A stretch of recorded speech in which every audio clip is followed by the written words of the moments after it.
Before we start the regular episode of HCS Pro Talk, we want to give a moment of silence here for Kobe Bryant, his daughter, and everybody else that was lost in the tragic event of the helicopter crash.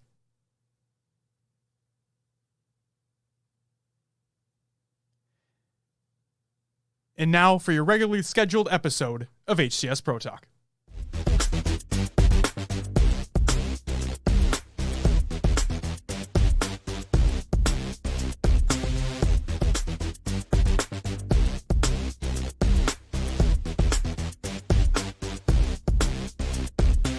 Hello, ladies and gentlemen, and welcome to HCS Pro Talk, your weekly Halo esports podcast.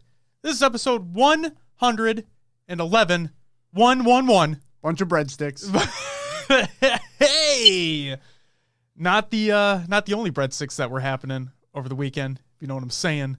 But for the week of January 28th, 2020, my name is Josh, a.k.a. JK Fire, and this week I'm joined by the man in the... That shirt actually looks really good. It's a Nike golf polo. It damn sure looks like one. Will, a.k.a. I'm Mr. Mayhem. Will, how are you on this, wait for it, Monday evening? I'm doing good, man. Came right over to the studio after work because we were at an event all weekend. You'll hear about it in a little bit. Yes, in a short time. So we had to push the recording date back. That means we're just closer to release date, more up-to-date information, exactly. Right? That's exactly it, which is funny because there were things that actually came out as news today. So it's perfect. I think this is great. Yes, I agree. I'm excited to get into it. We got lots to talk about today. We do. It should be a long one today. Get ready. Strap in. Luckily, we have time. You know, I mean, we're in the Pro Talk studio here in easy breezy, sometimes beautiful Minnesota. You know, more breezy than I was gonna say. It has been chilly. The wind has been picking up a little bit, but yeah, video show coming soon. We're gonna do some test runs soon, and stay tuned for that. It's gonna be a good time. All right, I'm excited. Looking ahead, video show is on the horizon. But Josh, what do we have on the episode today? Perfect segue as usual. Will, on this week's episode, we have the Call of Duty League launch weekend has come to a close, and we have some thoughts.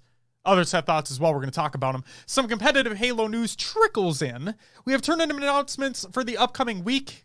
Plenty of tournament recaps. We have the HCS Pro Talk Community All-Star Bracket, or HPTCASB for short, matchup number 12, which is our quarter-final results of Pistola going up against Lethal. And then we have the HCS Pro Talk Community All-Star Bracket, or HPTCASB for short, matchup number 13. It's our first semifinal discussion of Snipe Down against Frosty. We have a new segment we're calling the Reflection Corner to go over and discuss items that have been happening within the Halo community. We have some overall Halo news and some predictions for the big game. You know what? I'm gonna say this. They say, so you see all these advertisers and whatnot. Like, is there a rule or a law that you can't call it the Super Bowl? Yeah, so I'm calling it the Super Bowl, by the way, because it's officially licensed. Oh, so we could get copywritten striked. Yes. So should I call it the big game? Think anybody from the NFL's listen to this right now? I don't know. Oh it's up to you. I'm gonna leave that up to you. Oh no! Do I ride that line? I think you're the type of person to ride the line if you're going to. Well, it's funny because we've said Super Bowl before. Right? Like, Will, who do you think is going to go to the Super Bowl? Not the big game. Okay, so right now we are not operating. We're not as for profit. No. We're not monetizing any of our content. No. And I think that's where it comes into play because the NFL has it copyrighted. It's, advertisers will use the big game so then they don't have to pay the NFL dividends to use the Super Bowl. So am I fair game right now? I think we are. Okay, the Super Bowl. Okay. Oh, yeah, we're in there. Without further ado, let's just get into COD, another Games Watch. And oh, what a segment it is this week. So before we get into the launch weekend recap that we have, I'm going to talk about an issue that's been happening with Modern Warfare, and I don't believe it's been 100% fixed as of yet. So here we go. Over on InfinityWard.com, here's a post from them.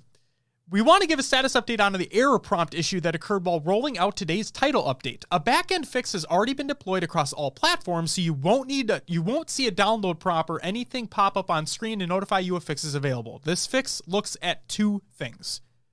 Loadout slots. Part of today's update included additional loadout slots. If you created classes in these slots, you'll see that they have been reset back to default. This will only happen one time. If you didn't create any additional classes in those slots, you won't notice anything. This also fixes an issue where clicking on these slots could kick some players back to the multiplayer screen. And then error prompt. If you were presented with the error prompt and did not click yes and close the game, your stats are still intact. Feel free to play as usual. If you did click yes, you most likely noticed your stats in the combat record, leaderboards, custom classes, and operators were reset. Nothing related to your progression was lost, so your rank, XP, battle pass progression, weapon progression, unlocks, purchases, etc. are all still intact. We're actively working on a fix for this, but do not have one to deploy tonight. You are still able to play the game as usual, and your progression will still track, but please be aware that once we do have a fix, you may have to roll back your stats to the state they were in prior to today's update. We appreciate everyone's patience while we work through this issue, and thank you to everyone who has helped by sending us their information, videos, and screenshots. We'll provide another update when we have more information for those whose stats were reset. And again, thank you for all your patience. Will, did you experience any of this? When I got into the game yesterday, yes, I did have an update required.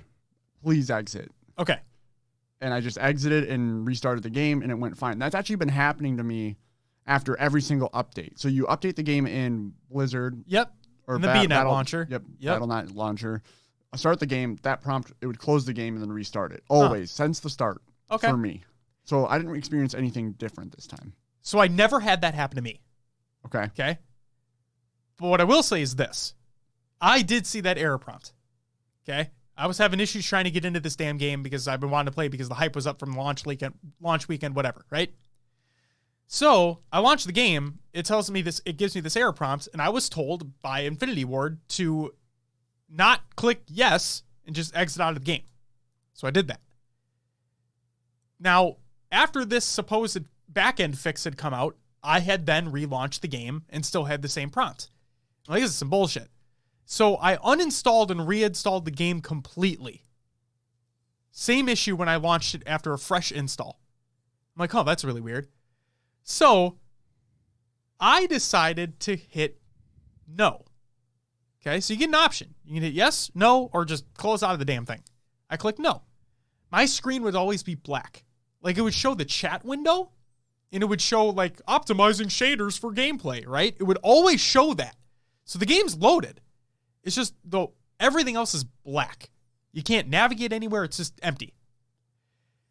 So after a lot of back and forth of trying to do this over and over again, I decided to click yes.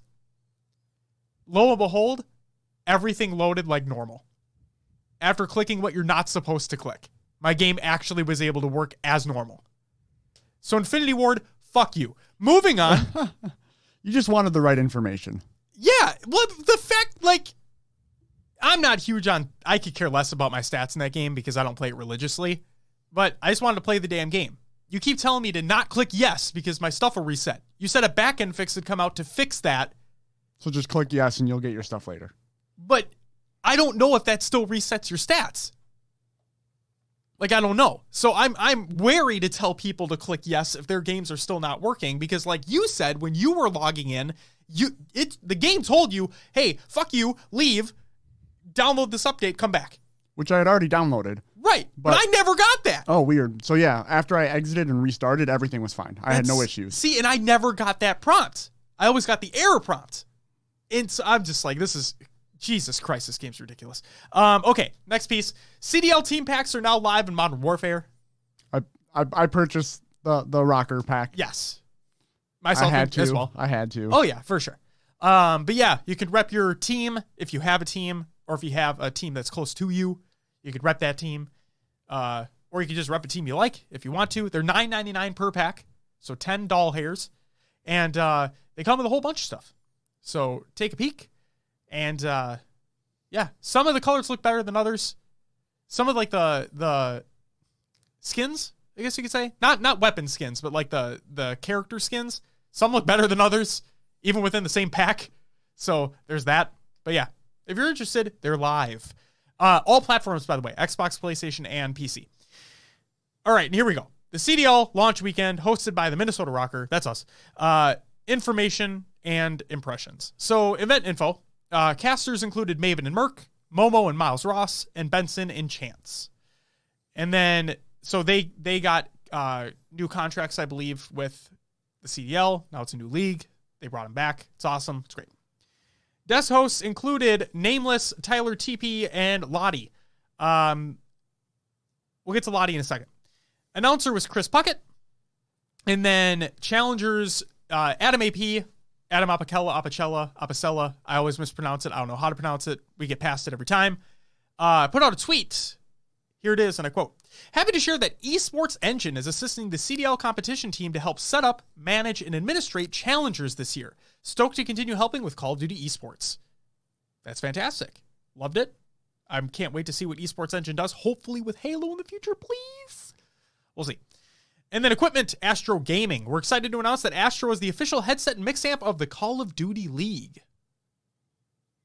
What was that hand gesture for? Sorry, my phone keeps buzzing. Oh, you're popular. You know? It's okay. We're good. All right, sweet. Toss that to the side. All right. Good to go. All right. Time for some impressions. So first and foremost, the reason why I said we're going to get to Lottie in a second, Maven put out a tweet and he said, quote, "I want to shout out how impressed I am with Lottie today. New production team and a million curveballs. The most intense run of show we've had. A million little issues that you don't see that she handled in stride. She's going to be a remarkable addition to the crew this year." So, for those who don't know, Katie Bedford, if I'm not mistaken, did not come to an agreement with contract.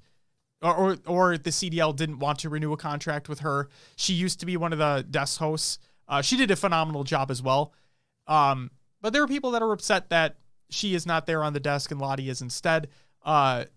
We have known Lottie for a while from her work on Halo, being a desk host for a lot of Halo events, and she's continually done an incredible job. And just know that there's no ill will towards anybody here, okay? There just wasn't a contract there for Katie. There is for Lottie. So on and so forth. That's what I'm going to say on that. Don't be assholes.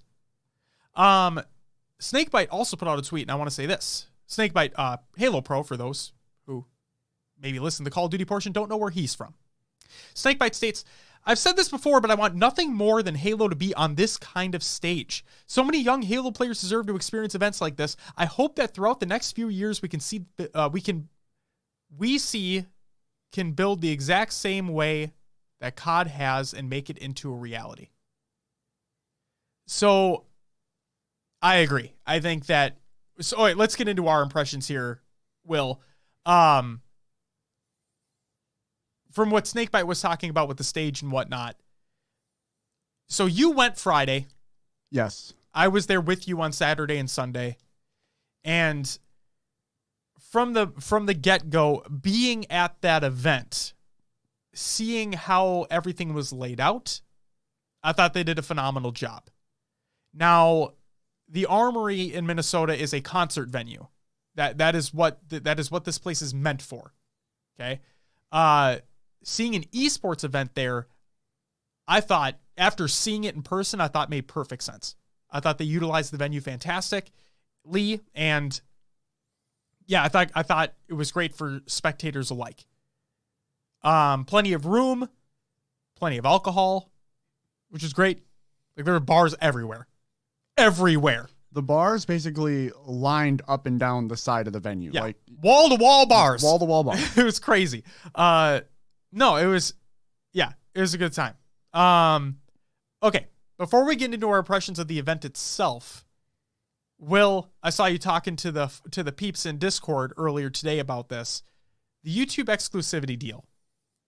So for those who don't know, was it right during the broadcast, or was it right before? I guess I didn't see when the broadcast went live, but Lottie announced it like as soon as things kicked off. Okay, so it was definitely during the broadcast then, because she wouldn't have said it otherwise. So at the very beginning of the broadcast, they announced that. So the article came out as Activision Blizzard came out with an exclusivity contract with YouTube Gaming for the Call of Duty League and the Overwatch World League to be streamed exclusively on YouTube. No Twitch, no Mixer, but who gives a shit? That's it, right? It's just YouTube. Okay? So this was like a huge curveball it was announced right away at the beginning of the broadcast. So, Will, what are your overall thoughts here on this YouTube exclusivity deal? Yeah, I was kind of taken off guard, I guess you could say, that it went to YouTube and not Twitch. CWL was on Twitch. Everyone I know in the gaming community looks for gaming content on Twitch. Like what I had posted in the Discord was that when I'm on YouTube, I just usually go to my subscribed channels and I don't really browse for gaming stuff. That's exactly it for me too. When you go to YouTube's home screen, right, you have tabs on the left, and there's one that says like what, your subscriptions or whatever. Yep. Yeah. Click on that immediately. I don't focus on anything else. Yeah. And I also, if I didn't know a tournament was going on and I'm just on Twitch that day, I was like, oh, I'm not. Like previously to last year, I really wasn't following Call of Duty that much. Right. And like I would just stumble upon their tournaments. I didn't know they were happening, but that's where I'd find them. I was on Twitch. And I feel like you may have lost a lot of viewers based on the fact that people just can't easily find the tournament. We had multiple people in our Discord looking on Twitch first, and then we had to be like, hey, no, it's on YouTube. Here's the link. Right. Justin reached out specifically for that reason. Yeah. And then the thing that I like about Twitch is that, like you said, so if you click on the browse area, usually, I'd say 9 times out of 10, esports tournaments have a good amount of viewership. So they're towards the top of the list, right? Therefore, you don't necessarily have to go searching for them. They're right there. And no one answered me that I saw, but I was wondering, I was already subscribed to CDL on YouTube. Yep. So did anyone else have it pop up on their home screen? Like for me, it was up there, but I wasn't.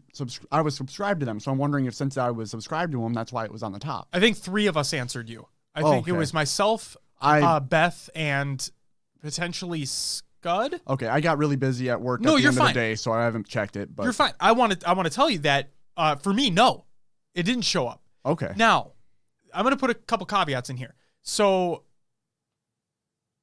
I run an ad blocker. Okay. So maybe it has to do with that it wasn't. I'm not entirely certain. Now, there are things that show up in my recommended. Okay. Mm-hmm. Like if I'm on the homepage of Twitter, it'll show me, hey, here's your recommended things. Here's from your subscriptions, whatever. I don't scroll down. Okay. Yeah. It wasn't anywhere in there. I had to search for Call of Duty League in the search bar on YouTube, found the thing, subscribed. That was it.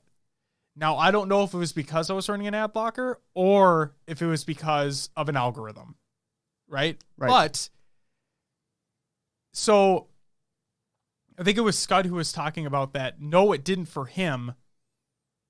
And even if there was an algorithm in place, it would still probably be a no because of the lack of gaming stuff that he watches on YouTube. Right. For me, it'd be the polar opposite. If there was an algorithm in place, it should have been on there because of the amount of gaming stuff and technology stuff that I watch, right? It just wasn't. So, okay, go ahead. That's what I was going to say. I kind of lost my train. I'm sorry. You took over. I'm sorry.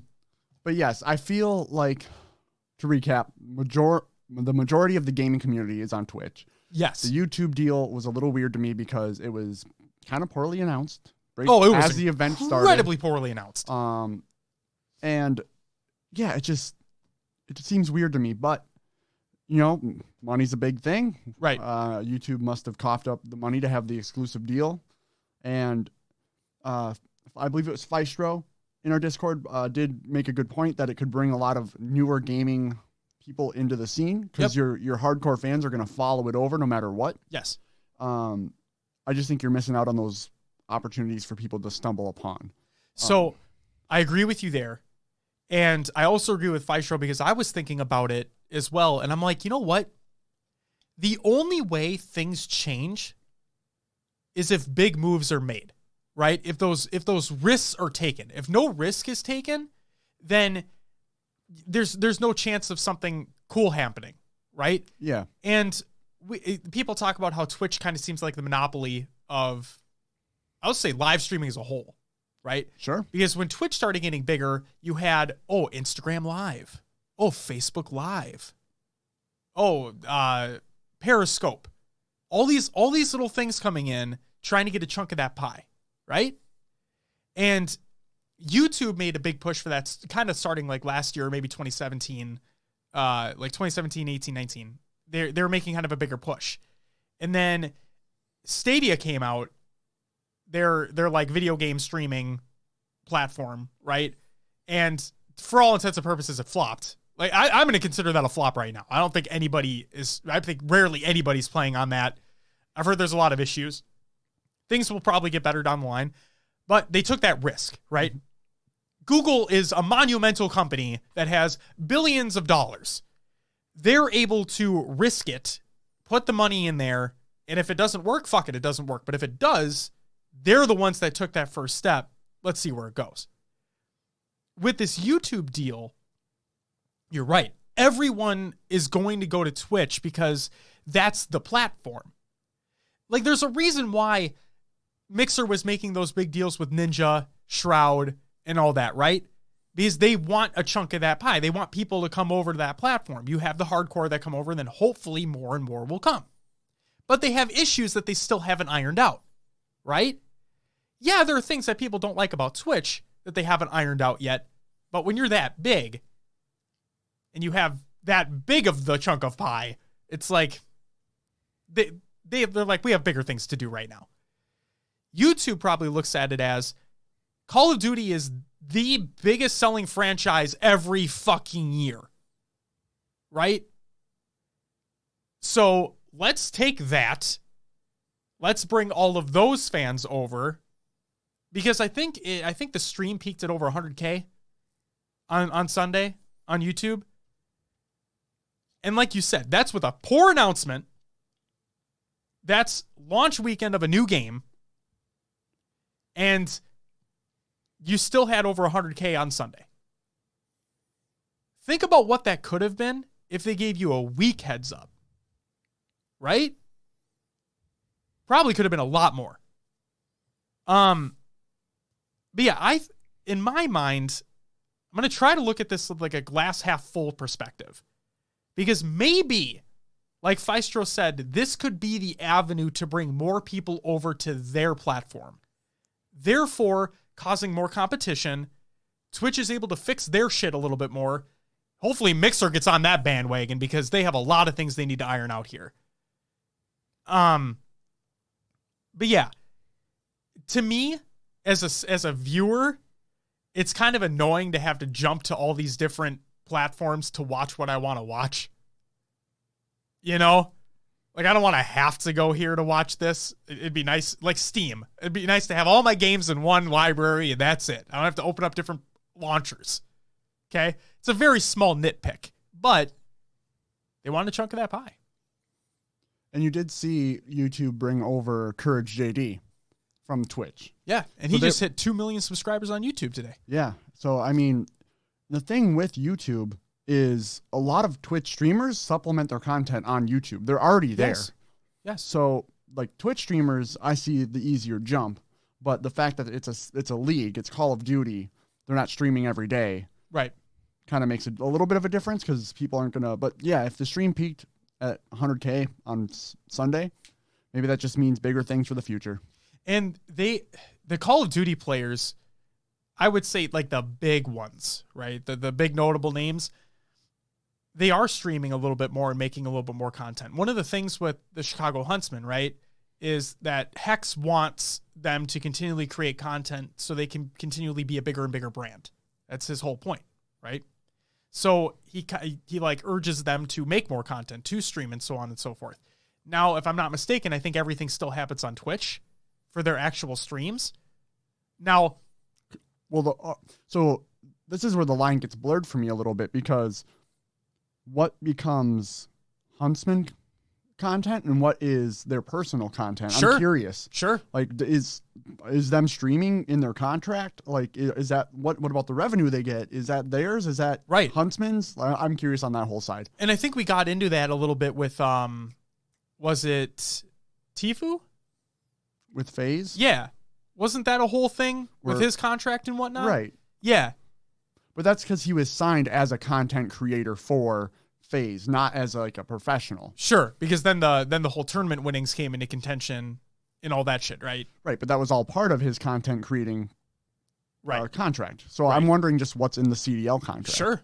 That would be awesome to know. What I'm wondering is, and this is like thinking down the line, now that, and again, this is just a hypothetical situation, but now that the CDL is exclusively with YouTube Gaming, do they stream their personal stuff now? Are they going to come over on YouTube? Is that something that happens? Again, this is all hypothetical, right? They have their following on Twitch. They have their subs on Twitch. I don't know. For me, is this kind of going back to, if you look at the NBA, right? You sign a contract with the Lakers or whatever. Yeah. I mean, you as a player can still get brand deals, and that's your own income, your own money on the side. So with like Nike or Adidas or stuff like that. Yep. Okay. So that's where I hope they kind of keep that to the players, because that's the players really working themselves outside of competing. Right. Because if you look at it too, what you have, so Courage, for example, right? Content creator for 100 Thieves. Yes. But also has his own Courage JD branding for YouTube and whatnot. He doesn't stream using a 100 Thieves logo and banner and whatnot. He uses his own custom stuff. Yes. So there you go. Just basic, like bouncing off what you were talking about there. Okay, so hopefully the YouTube thing works out. And yeah, I just hope it brings more competition, because I would like everything to be better for everybody, especially the people making content on those platforms, right? Like the fact that clips on Mixer is still a partnered exclusive thing. I think it's affiliate on Twitch, is it? No, you can make clips no matter what. I'm pretty sure on Twitch. Okay. I'm pretty sure. All right. Correct me if I'm wrong, listeners. So I just might be having an issue then, because I've streamed a little bit the last couple weeks, just here and there, but I'm not able to clip myself when I'm streaming. So I don't know if they changed that or not. We'll have to wait and see. I guess so. All right. Overall event. What'd you think? I mean, I had a blast. I loved it. Production quality there was great. This was your first esports event. First ever esports event. Yes. Fortunately, not a Halo event. Hey, but it's okay. We got 2021 Infinite, It's coming. Yeah. But yeah, no, I really enjoyed it. I liked on the first day when the players came down the alley. I got to fist bump them as they were walking by. They were getting the crowd hyped, kind of jumping up and down. Yep. It just, that player to spectator involvement was just really cool. The production value was great. They did a good job. Like I said, like we just said, the Armory was a great venue to have it at. Yes. Some people were complaining that the Challenger series was down in so the Armory has an underground parking garage right below the venue. So it's not like you had to walk across the street to a parking garage or anything like that. Nope. It's heated. You really couldn't tell you were in a parking garage with all the whole setup. The booths were along the walls. It was just like being in the downstairs level of the Armory. Yeah, it looked like you were in an underground club. Yeah, that's what it felt like. Yeah, that's it with the lights and everything. Yeah, it didn't feel like parking at all. Yeah, it was literally, like you said, directly below where the main area was. Directly below it. It was just a staircase down. Yep. And yeah, don't listen to don't listen to everything you see on the internet, right? People are fucking idiots. I'm just going to say that, man. It's, oh my God. But yeah, no, it was a great event. For my first one, this one is kind of setting the bar, so I hope I'm not let down at future events. The content that they had in between when the stream wasn't going was great. And I think it's something everybody should work to improve. Like they tried to they had their moments of trying to get the crowd hyped for the stream to come back on, I caught a couple free t-shirts, just getting on camera in between. Some of the stuff's silly, but they want people to get amped up, and I get it. Right. So I hope at future events that can continue to happen and people are excited and want to keep, pumping up the crowd. And I had a lot of fun there. I just had a lot of fun. What about you? What did you think for the COD event? So I liked it a lot as well. Like I said, I was there with you on Saturday and Sunday. Friday had prior commitments. So on Saturday, so I watched the stream all day on Friday. Okay. So I saw what happened from a broadcast perspective, from a spectator perspective, watching live at home. And let's get this out of the way first. And a lot of people complained about this with good reason. So the exclusivity deal with YouTube could be good in the long run, but YouTube, the stream did not look great ever during the event. It just didn't. And I'll say, for me, it was on bigger screens. So like when I watched it on a 27-inch computer monitor and a 50 to 55-inch TV, both did not look good. Watch it on my phone, looked fine. Looked perfectly fine. But you watch on, for me, it was anything bigger than a phone screen. It was like pixelation started happening. I didn't really have any buffering issues. It just didn't look good. Okay. So getting that out of the way, the event itself, I thought it was awesome. And Will, I talked to you about it. I'm not a huge fan of artificial hype. Okay. Like we said, I completely understand and respect what they were trying to do. It's just I'm not a fan of the artificial aspect of it. Let me get excited for the plays and the players as they happen. That's just me. Just me. Again, I completely get it. They want people to get hyped for when the stream comes back on and really show that the place is popping, right? I get it. So that's just a nitpick on my part. I thought everybody on the desk, I thought every commentator, everyone did a phenomenal job. They brought the hype too, which is even better. Something about Call of Duty esports, and I'll say Gears of War as well, is that the players and the players' stories and just the rivalries that are between them, they have storied histories, right? The trash talking is real. They actually get up, they get excited, they get amped, they're shouting across at each other. You know when there's bad blood between players. You know when there's not. That's the stuff that was exciting to me. When you see, and you could hear it from the crowd, because we were pretty far up, okay? You could hear it, I think it was the Paris, it was the Paris-London matchup, right? And Paris defeated them 3-0. And during one of the games, you heard the Paris players just shit-talking them just in the game. Like, while they were playing, they're like, oh my God, this dude fucking sucks. It was during the Astro Listening. No, it was even past that. Oh, yeah. You could hear them from where they're playing. No mics or nothing. You could just hear them. And I'm like, that builds excitement for me as a spectator. It's the intensity of the players. Yes. And when you see players popping off, they're getting amped up. It's great to see in person. It's awesome. And then the thing that was weird to me, again, another nitpick here, is that, so Friday, like you said, all the players walked out, right? Got the crowd amped up. Everything's great.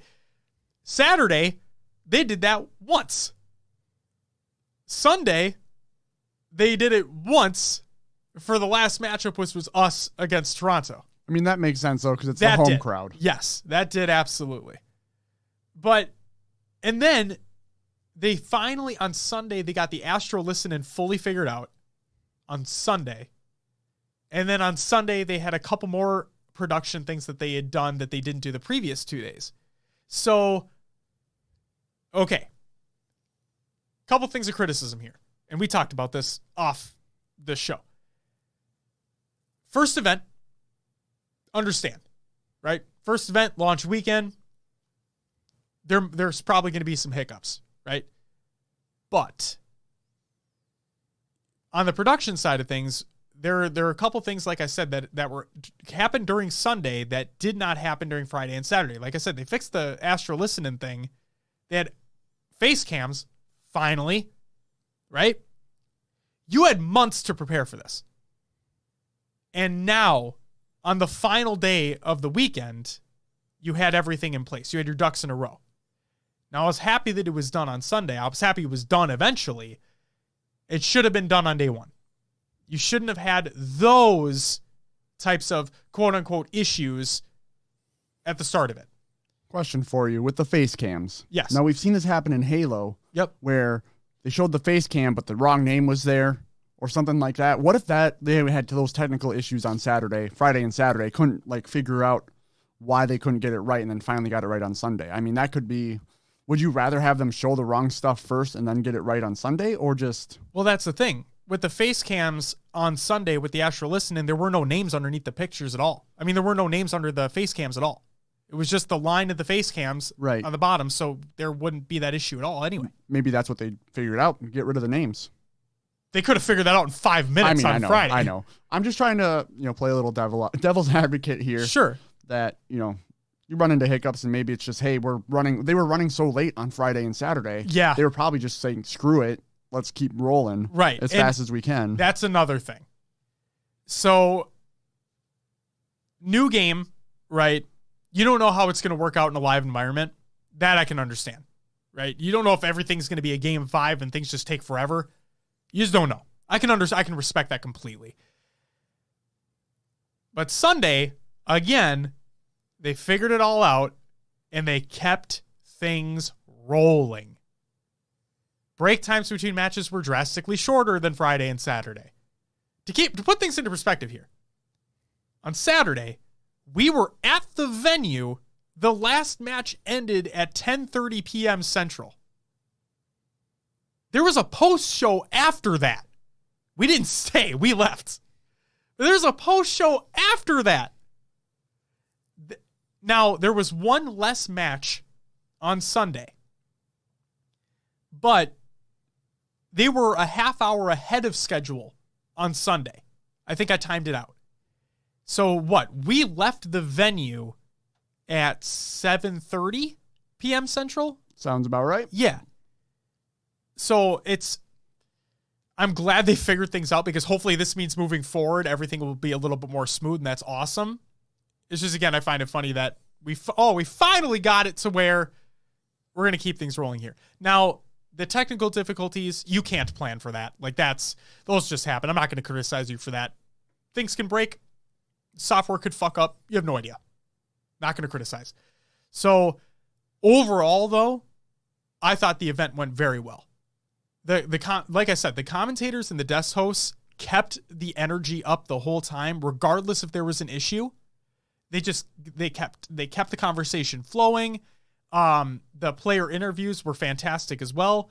Fuck you, Wakes.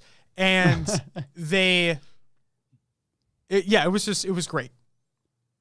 It was great. I'm not even going to say it's because we went 2-0 for the weekend, right? Nearly every match that was played was fantastic to watch. You had the Huntsman going up against Optic, right? So, and Scum says there's no ill will towards the players on that Optic roster, but I just loved seeing that, new Optic Gaming LA going up against the old guard.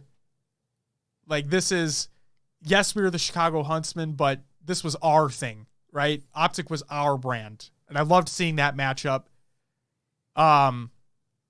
Seeing the Mutineers upset Seattle when Seattle was supposed to be very highly ranked because of the players that they had in their squad. That was awesome to see. Paris destroying London, because Paris even said that, I think it was Kimset who said, we are good. Yeah. And London who? Yep. And they 3-0'd them. Yeah. Like that. We saw what, one or two 6-0 search and destroy games? Yeah. Couldn't believe it. Atlanta came out unbelievably hot. Like that was Simp played that whole roster, but Simp played so well that oh my God.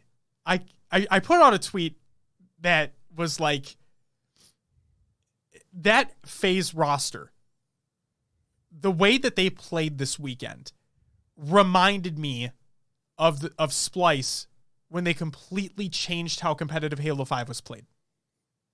Completely. They made it faster. You didn't know where players were anymore. Like, you couldn't keep up. That's what FaZe reminded me of.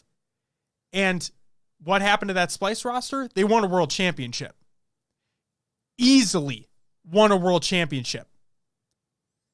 In the face of the CLG Optic Tox dynasty, they fucking destroyed them.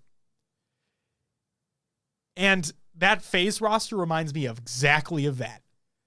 Even Chicago, who I think is the top 2 team, I don't think they stand a chance against them. Not the way that they played that weekend. No way. And that's, for those who don't know, Simp was the MVP of the CWL last year. Okay? And also is a world champion in Call of Duty by winning with E United last year. Another team I want to quickly talk about, the Dallas Empire. What the hell happened? They were ranked, now power rankings don't mean shit, it's the first weekend, but bear with me. Dallas Empire was ranked like what, 3-4? Like in that top echelon? They have Crim6, multiple world champion. They have Clayster, multiple world champion, who won last year as well on the E United roster with Simp. And then they have Shotzi, Illy, and Hook. Shotzi and Hook, no strangers, right? We talked about them for a long time on this show. Illy, brand new kid as well, became of age to be able to compete. They had a 1-6 map count for the weekend. They got walloped. What the hell happened? It's land, baby. It is land, baby. They did look really good during their online scrims. Yeah. And, one thing I noticed throughout the weekend is teams were either really good at search or really good at respawns. And no team seemed to have it all figured out except Atlanta FaZe. Yep. So, even Chicago, Rocker, Legion all went 2-0 on the weekend. Yep. I think they all need work on their search and destroy. Yes. I think that was that. I mean, and it might have just come down to what was available for scrims, what they wanted to do for practice. Sure. But Dallas also didn't win a single respawn game. Yeah. I think these teams now after this weekend know what they need to do, and we might see some things change in the future. This is kind of like the teams are setting the bar, and figuring out where they need to be, what they need to do. Yep. And in the future events, we might see different outcomes because of this. Right. And I think a lot of these, I swear, Seattle has to figure their stuff out. Like, they have to. They have too much talent on that roster not to. And we've heard that Optic Gaming has had some issues together, like in that team itself. So I don't know what's going to happen there. Dallas, same thing. Not with Optic, but with Surge. They have the talent. They just need to execute. They've been doing it online, like you said, but when it came to LAN, they just shut down. And then the subliners, they were ranked highly in the power rankings as well, based off the talent that they had. And they got destroyed this weekend. I don't know, man. I don't know. That's crazy. Who did London play first? Who did London 3-0? I don't remember off the top of my head, to be honest. It was an upset. I'm blanking out. It was an upset, though, because nobody expected London to do anything either. What a great weekend for Call of Duty, It was. Got some shakeups. Yeah. I really think... I didn't expect us to go 2-0. I really think Halo needs more of what Call of Duty has, is those player rivalries. Yeah. People talking back and forth. We don't get a lot of that anymore. No. And I get it. People are really respectful towards each other. They're all friends. They're there to play. But, man, how great would it have been for Snipedown to be like, screw you, Lethal, I'm going to take that championship away from you and, like, be fighting for it and show some of that. Right. It's like, you makes you want to root for certain players. Like, Aches has now made himself the villain of the whole league after, what happened on, what was that, Friday night? Yeah. So, for those who don't know, Minnesota Rocker, however you want to say it. Rocker. Apparently it's acceptable either way. Went up against the LA Gorillas. Yep. Who has a player Aches and multiple world champion, by the way. Multiple world championship. Yes. And during their second match, throughout, like, the Rocker lost the first two maps. Yes. But during the second match, Aches used a banned perk. I don't think it was Aches that used don't. it. No, it was a different player that used it. Anyway, Aches was like shouting at the crowd and like waving his hand at us like, screw you guys, at the crowd. Yep. So, people were just giving him hell. They got booed. They were facing the home team, Minnesota. That was expected. Right. Because Toronto got the same welcome. Yep. So it just depends on who's the home team and what the crowd's going to react to. So expect that to be the same everywhere. Probably at every event. Yeah. Anyway, so someone used a banned perk during that on the LA Gorillas. Yes. And they reversed the map. So Aches went on Twitter and was like, "Oh, we should have won. We were actually, 1-0." And then he was like, after they won their second matchup. So Minnesota Rocker, I keep saying Rocker, because I want to pronounce it right.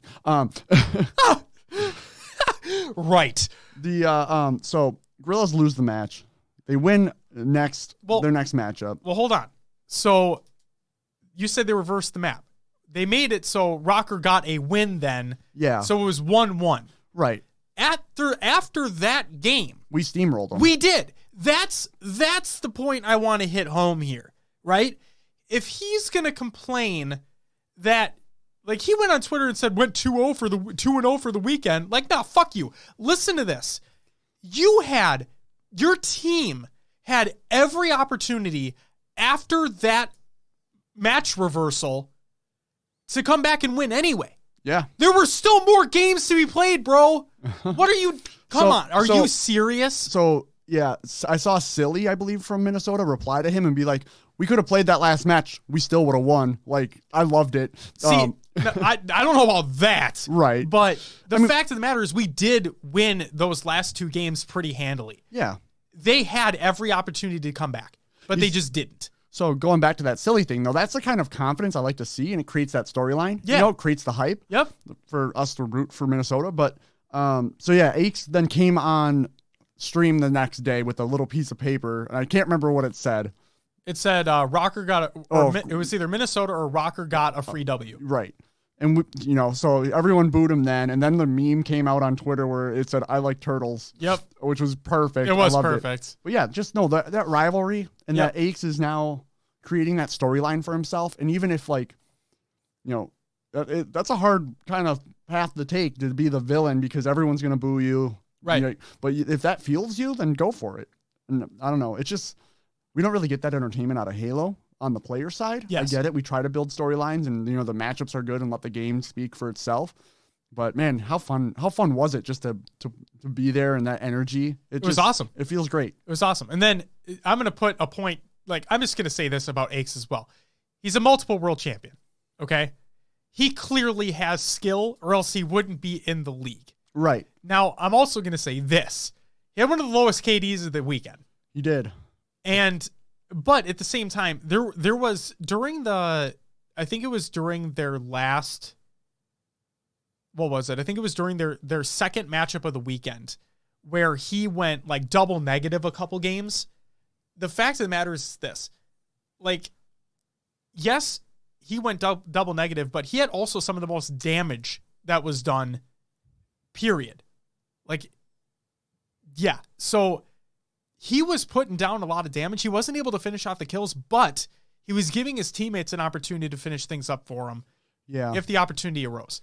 So he was doing work. I couldn't recall, is he a sub or AR player? Because usually the sub-machine players, according to fantasy rankings, he was a flex player. Okay, so he could have, that means he takes either or a sniper. Okay. So he's really, God R Rex is our flex player. He plays he can play sub, he can play Jack of all trades guy. Yeah. Got it. So as a submachine player, your job is to get up close, clear things out for your AR players and to have line of sights. Right. And then if your sub players survive, you're able to hold down those hard points. You're able to hold down domination flags. Right. So if you're a sub player, you're most likely going to die more than your AR players. Your AR players are supposed to hold back, pick off medium to long range. For sure. So, yeah, you could be doing a ton of damage as a sub player and just not picking up those kills, and your teammates could be finishing off those one shots or whatnot. So, right. Either way, I think it was an incredible start to the CDL. Yes. We have a lot coming up in the future, a lot to be excited about. I hope that Halo can get to this point where we have these teams and these storylines, and it's just exciting, and this hype is built around it again. And we really need something for Halo to pop off. We do. The the regional teams, the bad blood, it all plays into the excitement, and I'm hoping for good things in the future. You know what else I'm going to say too in regards to that? So moving forward, these next Call of Duty events after launch weekend will all be a tournament-based format, right? I just wanted to put that out there so people know what's going to happen in the future. But when you're talking about how we need this stuff for Halo, so we have season tickets for the Minnesota Rocker, right? With those season tickets, they said that there will have events throughout the year that are not directly, like not the home launch weekend and then the mid-season event at home, right? I wonder if that means that, hey, all like season pass holders, let's go meet at this bar, and they have on every TV in that bar, they have the CDL event of that weekend streaming on all those TVs, right? Gives you that sense of like just a normal sport mentality, right? When you go to Buffalo Wild Wings and you have a baseball game, a football game, hockey game, whatever's going on, you have them on your TV and you're rooting for your team. Yeah. Right. Well, like a great opportunity would be the next event because the Rocker aren't traveling to London. Correct. So like, hey, let's all meet up at wherever and watch the tournament together. Right. With the players, with the, Right. And we talked about in a previous episode, like what if Halo went the franchise route? Right. Mm-hmm. Now we know now that a tournament format can work with League. Yeah. That was something that was a huge negative, was that the open tournaments couldn't exist in a League format. Well, now Call of Duty's doing it. Yes. I mean, you just have to base the tournaments off of points. Right. So it makes sense. It wasn't clear before. Right. They figured it out. What if Halo gets to that point where it can be again, this is hypothetical. What if Halo can get to a place where it's a franchise league with tournament-based formats as well? Then you have your home team that you're rooting for. You can go to events like with your community that you have in your state or your area, builds the community back up further and further. You have those rivalries that get introduced. Like, I'm not saying be a carbon copy of this, but you could take some hints from this. Like Samsung comes out with a phone. They come out with a phone first. Apple looks at it and they're like, okay, let's refine this, make this the best it can be, and let's come out with the next one. Right? My only concern with doing a league format for Halo is that we don't get a game every year. Like, it's a long-term game. Yes. Will that create a staleness as you get into year 2, 3, 4? So, to that, I say, I forgot who it was, but somebody brought up that I think League of Legends does a league-based format, and I know Overwatch does a league-based format. Now, Overwatch is obviously a lot newer than League, but League has like updates that change the meta consistently. Same with Dota and all that, right? With MOBAs in general. And then Overwatch has like balance patches that can make a hero more or less viable depending upon the situation, right? So I think in the sense, these are so completely different games. In League sense, it can work regardless of how long because of how big that game already is, right? With Overwatch, my thing is I think it is starting to taper off a little bit. You had the announcement of Overwatch 2, which realistically just kind of looks like an expansion with a different visual overhaul, but whatever. But they have this exclusivity deal with YouTube now. Clearly, they might see some money in that. Otherwise, they wouldn't have done the deal in the first place. To me, and I think to a lot of other people, Overwatch is a little bit hard to follow competitively. Like when watching it, there's just a lot going on. So I don't know. I think I see two the complete opposite sides of the spectrum, right? You have something that's lasted for so long and continues to keep going with League. And then you have something that, to me, feels like it's starting to taper off a little bit more. But who knows with this new season of the Overwatch World League? I don't know about Halo. With Halo, I think the thing that would have to keep it going is introducing either map changes. So, okay, we had Overshield spawn bottom mid. Now it's top mid. Sure. And weapon changes. New maps that refresh the gameplay. Right? You're not seeing the same head glitches over and over again, the same areas being held down. Yes. Something that rotates maybe every season to bring a new freshness, because we know the Halo games have a long lifespan, right? We've had Halo 5 for 5 years. Yep. Is it now? They're typically 3 to 5. And maybe, they're calling it Halo Infinite. There's no reason behind that yet, but it just seems like with it being on PC, the new Xbox, it seems like it's going to last a while. Yeah. And hopefully they do something to create that fresh look as we go through the seasons, as we change it up. And it's something that's enjoyable to watch, fun to play, and that keeps people around. Right. I agree. And I've seen so many people so many more people use the infinite possibilities. Yeah. Yeah. I'm claiming that shit. It's mine. I think that's probably going to do it for COD and Other Games Watch. We went on for an hour. We did, but we said this was going to be a big segment of this show because this is, we were there and everything, which was awesome. It was Will's first event, but like you were bringing it back to Halo, that's the point, right? You use this as a stepping stone, use this as a baseline and be like, let's look at what other people are doing. Take that info, take those criticisms, take that feedback, build something bigger and better, and apply it to the next esport. One thing I can see, so like with Halo being at the point it's at now, it's hard to come back at the top, right? To just, we're announcing this giant league or this giant production value. Yeah, they're going to be there. But I think the thing is, though, the thing that's going to bring people in is big budget production at this point. Yes. You almost have to take the risk and jump in. Thank you for bringing it back to that. Yes.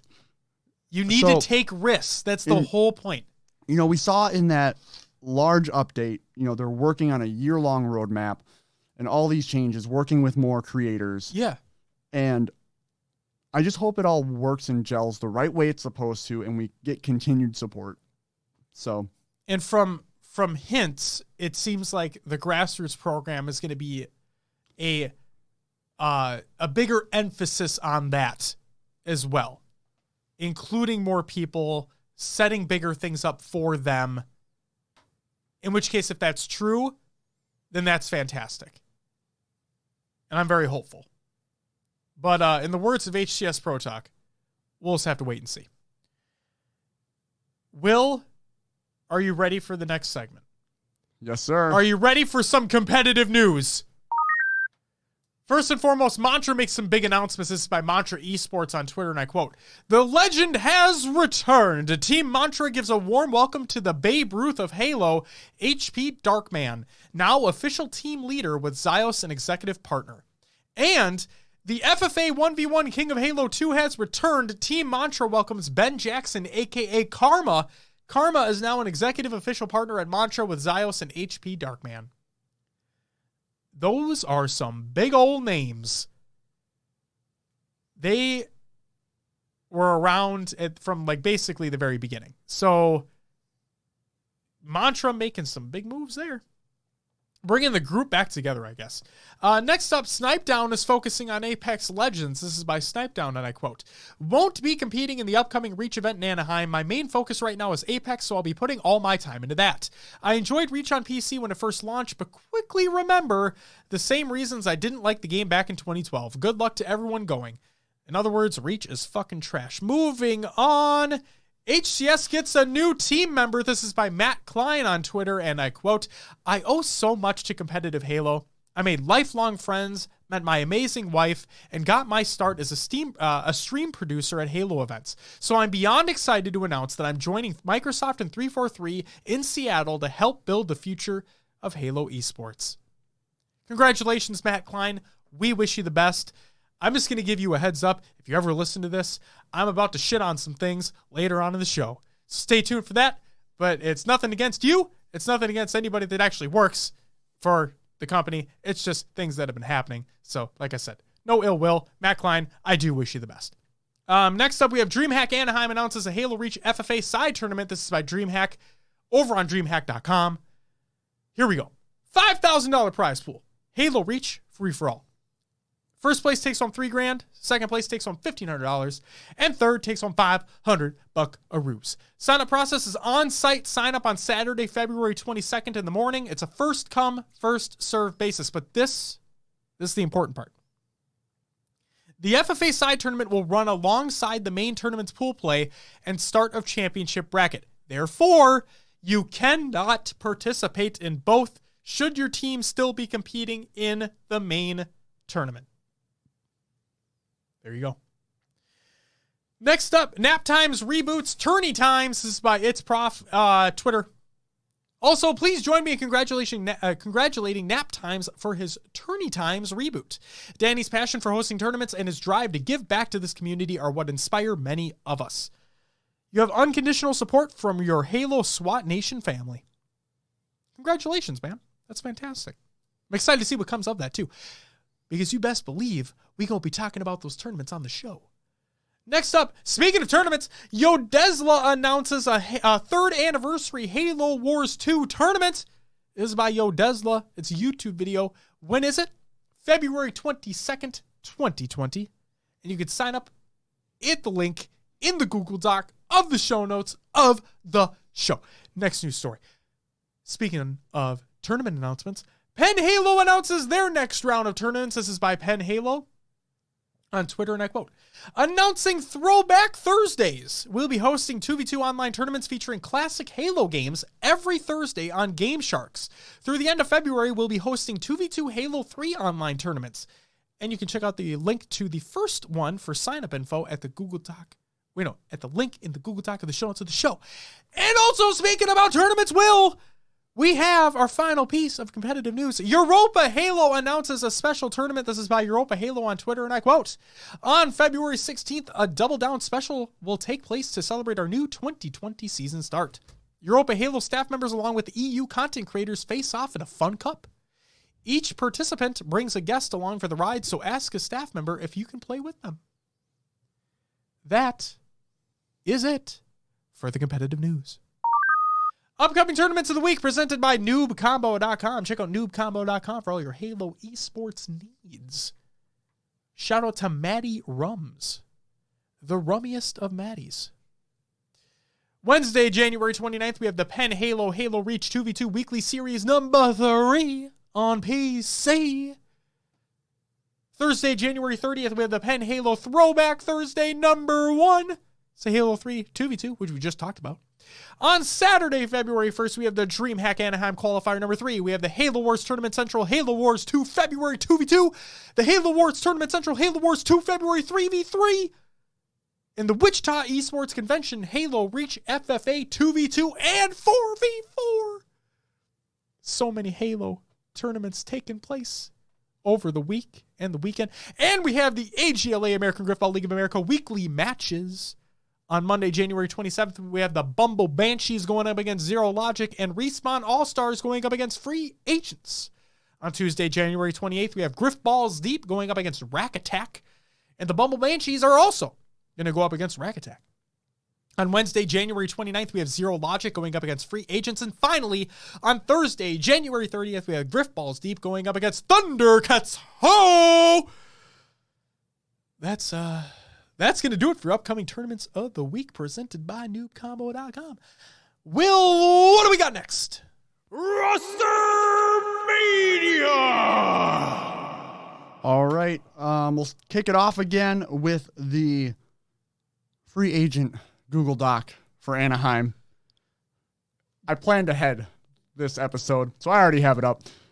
The free agents we have listed: Midshot, J-Rock, Mudshot, Nebzanity, Yo Swaggy Pete, Magic, Phantom Snake, Pollock, Crossfire, Skaduff, Mike Fathom, Eddie, So Sweet, Just the OG, Synapse, Kevin Clutch, Shinedown, 60804, Nade Fox, Wargwa, Trekka, Yoltiop, Mad Cow, RB6784, Banging Models, Devinvert, Poluski, Captain Choke.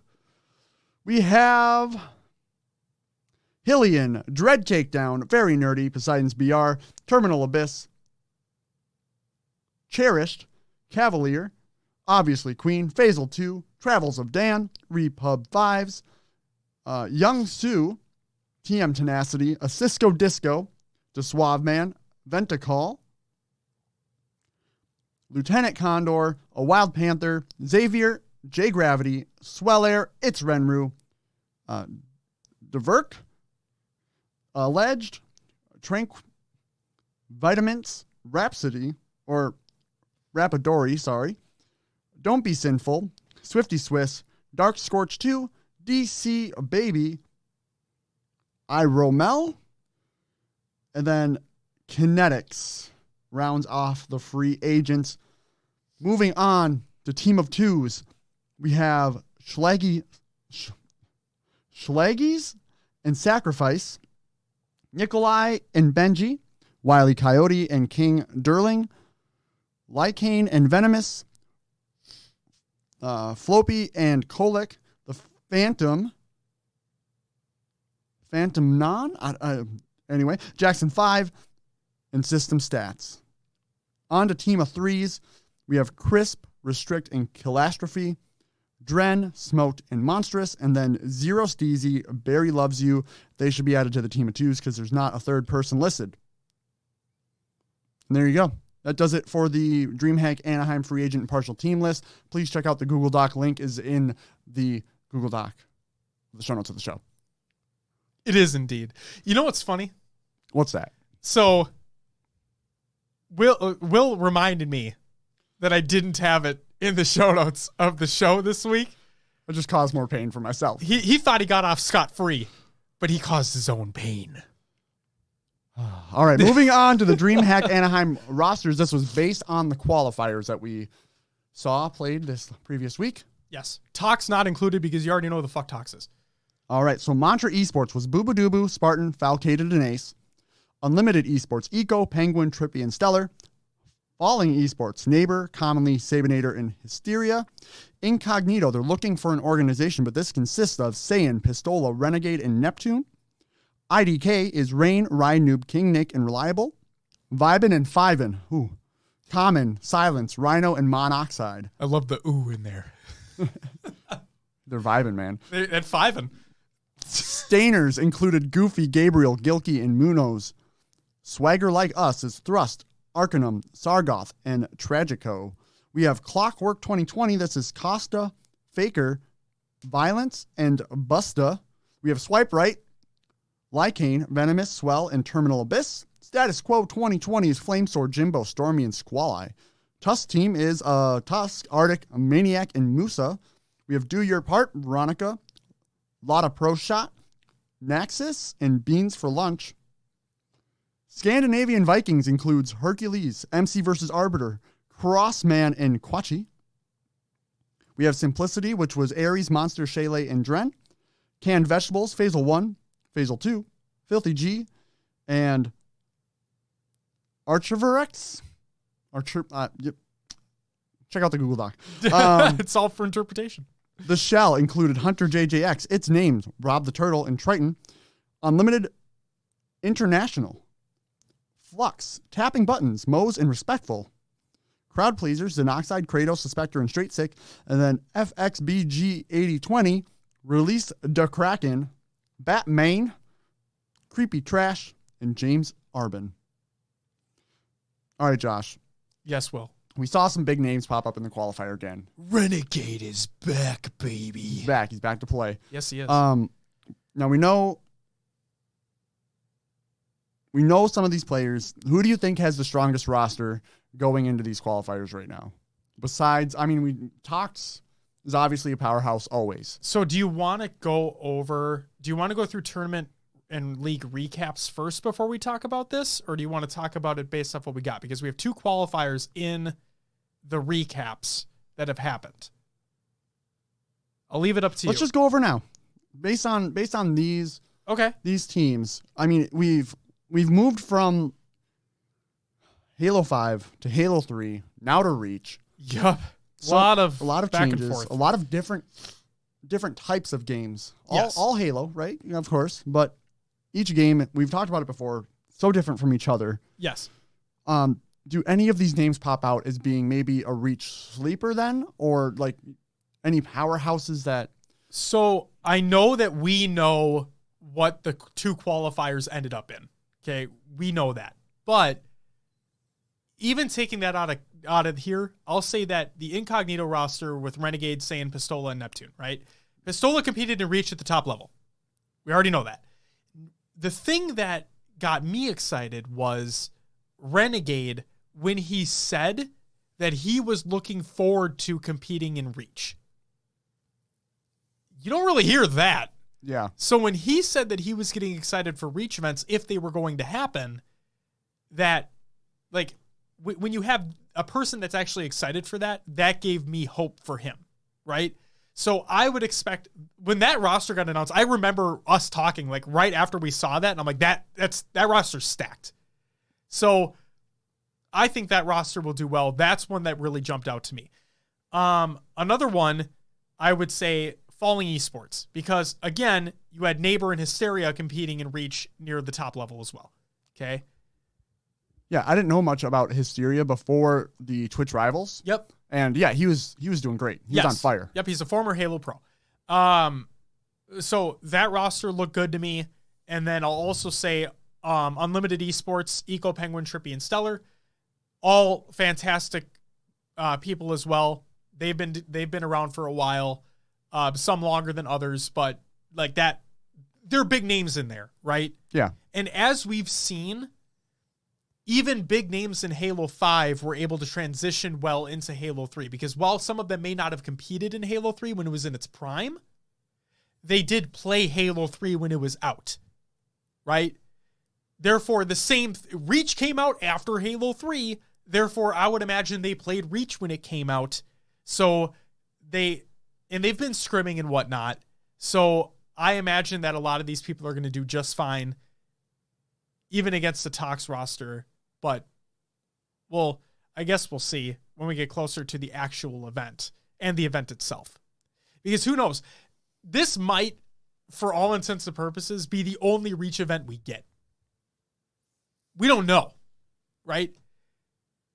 The one HCS backed event. Yeah, I forget who tweeted it, but someone was looking for hardcore Reach at rank 30 and couldn't find games at this point. They were like, is Reach dead on PC right now? Yep. And maybe it's bigger on Xbox, but it seems, the hype died down quick. It really did. So we'll have to wait and see. We will have to wait and see. All right, should we move on to the tournament and league recaps of the week? Will, I think we should. What do we got? All right, first up, let's go over the AGLA weekly matches. On Tuesday, January 21st, we have Thundercats. They won over Zero Logic. Jankyard Dukes won over Free Agents. And then on Wednesday, January 22nd, Respawn All-Stars took the match over Griff Balls Deep. You only got it twice this week, all right? Yeah. Got to give me my moment.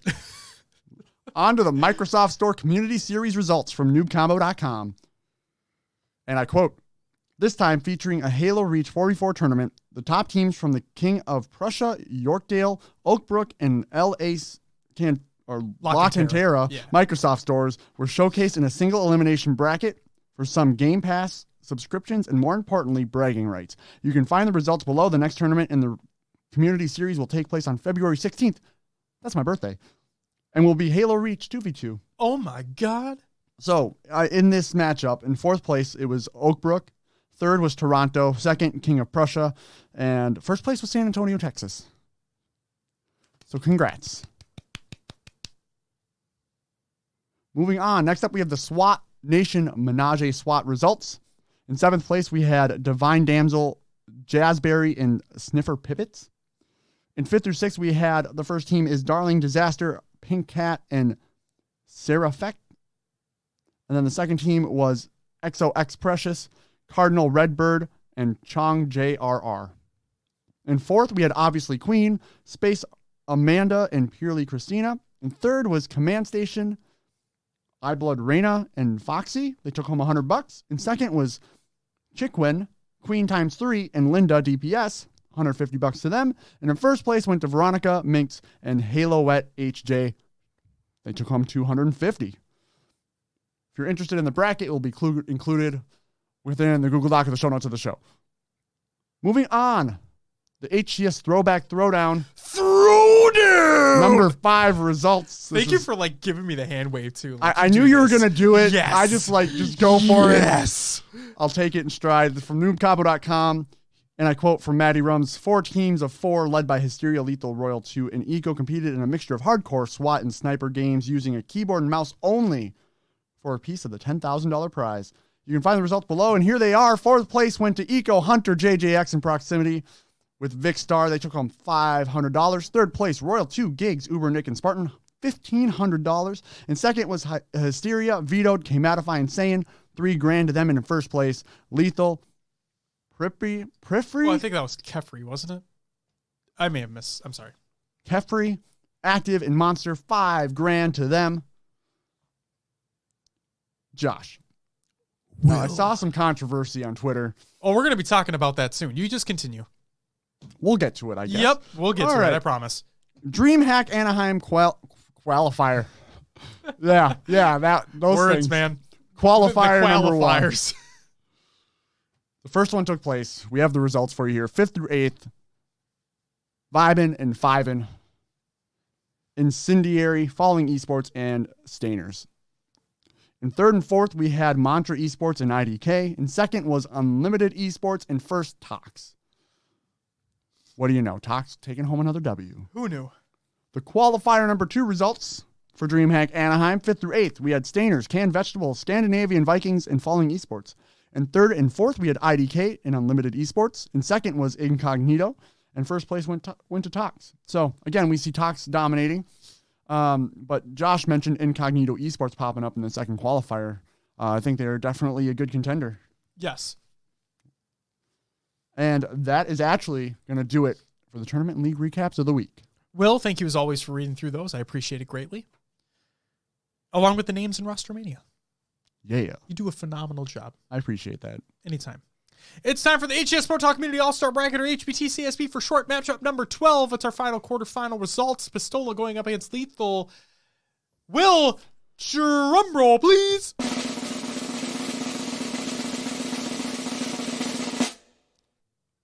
All right. I like it. The winner actually is...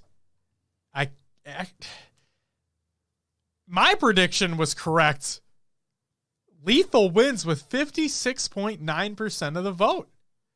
Pistola got 43.1. Very close matchup. It was. You know what's funny? Everybody who submitted brackets in, I believe all of them voted for Lethal to move on. Interesting. Yep. Yeah, so they went with the stats too. All right. There you go. And now it's time for HCS Pro Talk Community All-Star Bracket, or HPTCASB for short, matchup number 13. It's our first semifinal discussion. We're getting close to the end here, folks. Snipe Down against Frosty. I thought about it, and I'm going to say what I said before, and I'll put a little bit more spice on it. I don't think Snipedown stands a chance here. No, you don't think so? I don't. He's been with Halo for so long. Right. But has he been dominant for the past 5 years? I mean, he's been up there. But has he been dominant? Frosty has had, I guess, a more explosive showing, so to say. He's had a monumentally better situation than Snipedown has. When you win back-to-back world championships, yup.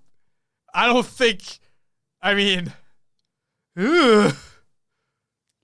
It's like what Shane said, where Frosty changed the game. Frosty was one of those players like a Shotsy. Now, Shotsy didn't move on in the bracket, but Frosty is one of those players that you just can't replace. He was one that changed Halo 5, the way that competitive Halo 5 is played. He found places that nobody had been before. He was an incredible asset to that team. He was like, to me, he's all-star worthy in the last 5 years. I don't think Snipedown is all-star worthy within the last 5 years. Yes, Snipedown played pretty damn well, but he got what? First a couple times? Maybe? And like you look at it, to me, it's those world championships. And to me, it's not only the world championships, but it's the dominant fashion in which they won them. And Frosty, to me, was a huge part of why they won them. You know, we did get the last vote where Lethal came through over Pistola. Yes. And I believe, Lethal's been dominant, but we're also looking for a community all-star. Frosty was with us for Halo 5, and he dipped. That's true. But this is, again, within the last 5 years of the HCS. Right. That's right. Right. And for the majority of that, it was 5. Right? We had a year of H2A, and then 3.5, I'd say 3.5 years of 5, and then maybe a half a year of the grassroots. So, yes, Frosty dipped as soon as he was able to basically compete in COD, right? I think he obviously left for a better opportunity. Yeah, better opportunity. COD looks like it's only going to be going up. Halo is kind of in limbo right now. You don't really know where it's going to go. And the stability is in a different franchise. It's not where this is. So, but yeah, taking that out of the conversation for a second, it's just from the last 5 years, Frosty was a dominant online player who CLG at the time saw him. They took a chance on the kid, and it paid off in massive dividends, the likes of which you don't see very often, if at all, right? He's a player that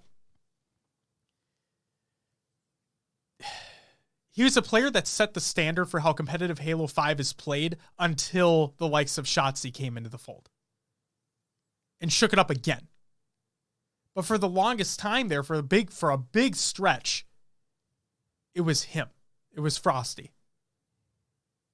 He was the young phenom at the time. And it was, you just couldn't compete with him.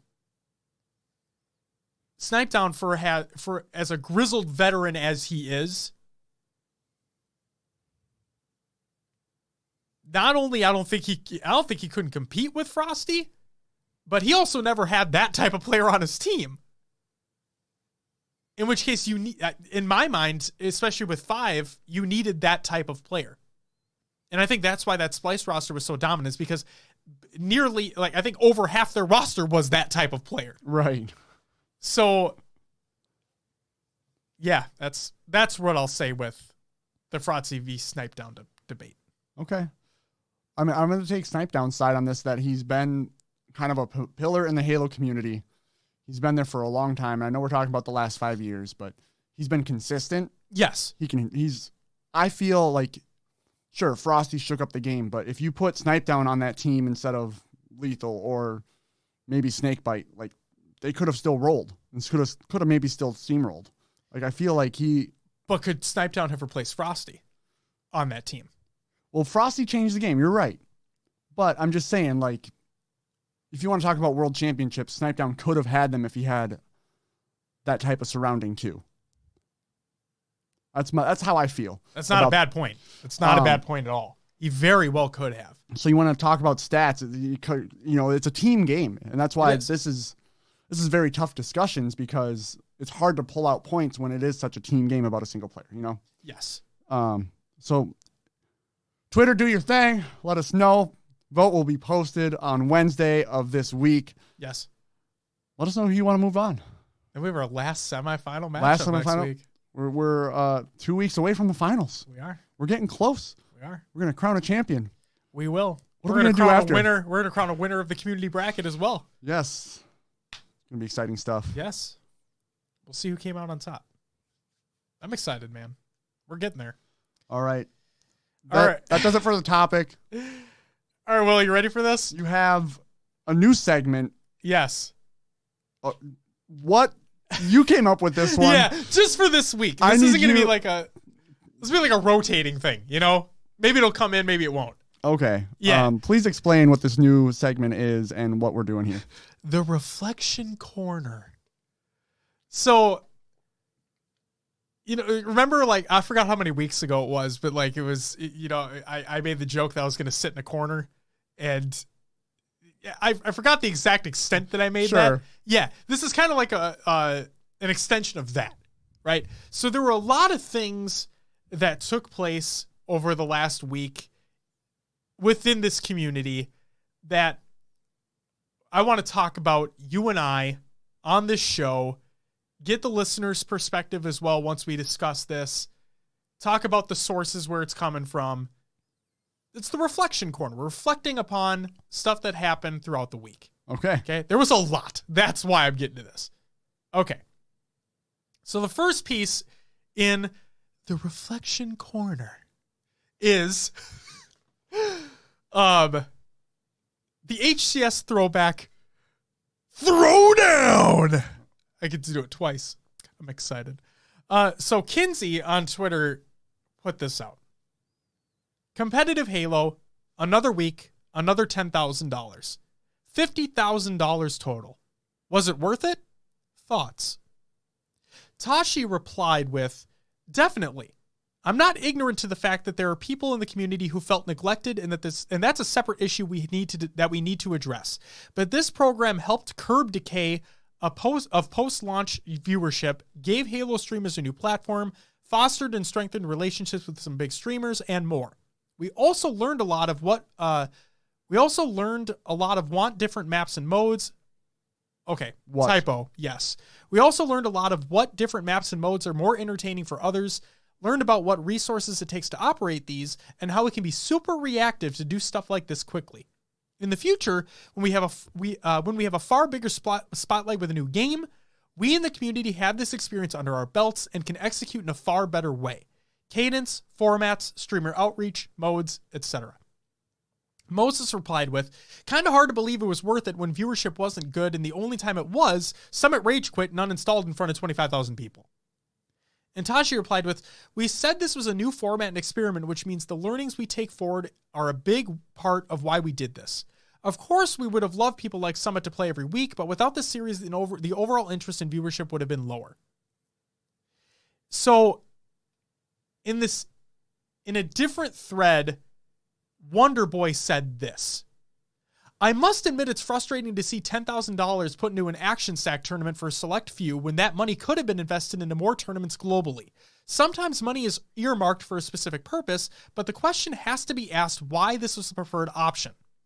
David Sadman replied with, agreed. I can think of much better investments to put all this money towards, LOL. Wonderboy replied with, realistically, it's not always apples to apples with issues such as these funding allocations, but offering a $5,000 purse as a prize pool to tournament organizers in lesser regions, AU Halo, Insomnia, Europa Halo to name a few, for the sake of having seen simmer until infinite seems more logical. And Europa Halo replied with, if we had half of that 5K, like that would easily do us 12 months. European Halo would like some money to sweeten the pot, and you would get good turnouts.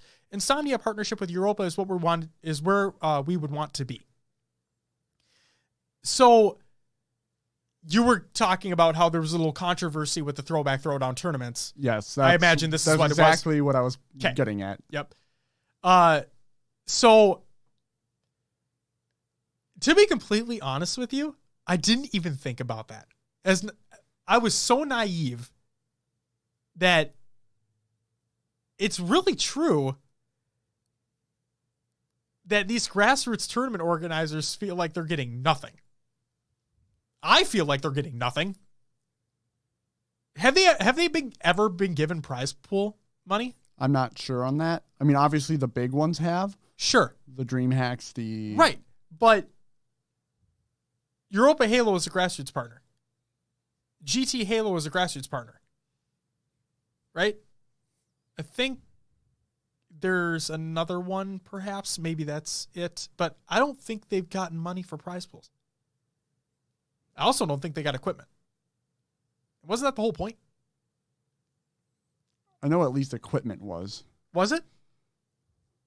I believe it was. I believe it was mentioned. Okay. But yes, I get that, after reading what Tashi had said, that it's kind of R&D money, research and development. Sure. Not actual grassroots money. Right.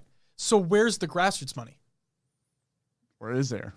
Right. Or that's like, I get what they're trying to do, right?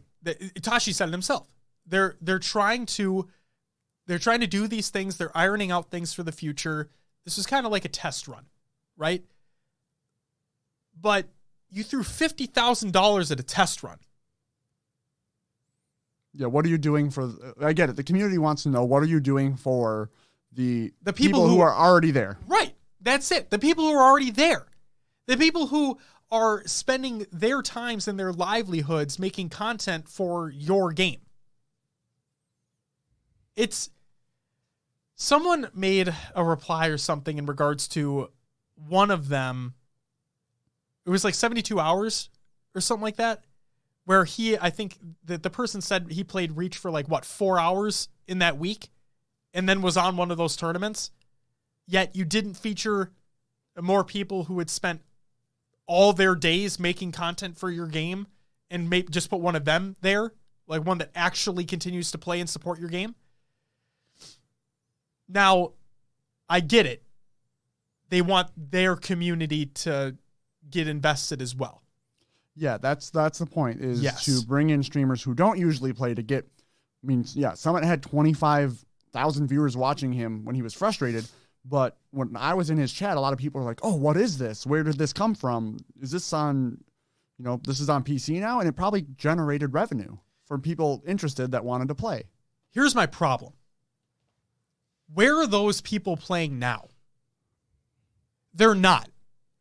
It's what we literally talked about this before. We said, I'm pretty fucking sure we said on this show that once the initial hype dies down, they're going to go play something else. They're not going to keep playing it. Look exactly what happened.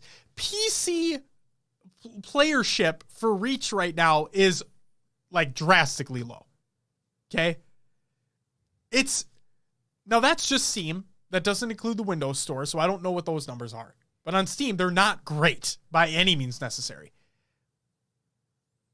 Was it worth it if they were going for more eyes on it, if they were going for trying to put it in front of more people, right, and hopefully get some of that retention? I don't think they got any retention.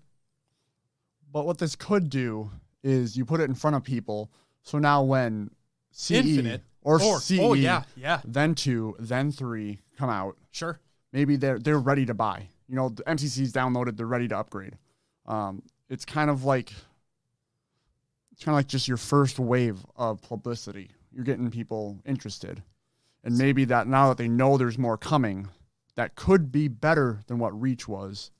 The one thing I'm worried about is, and other people have talked about this too, I think you have as well, these games are old, right?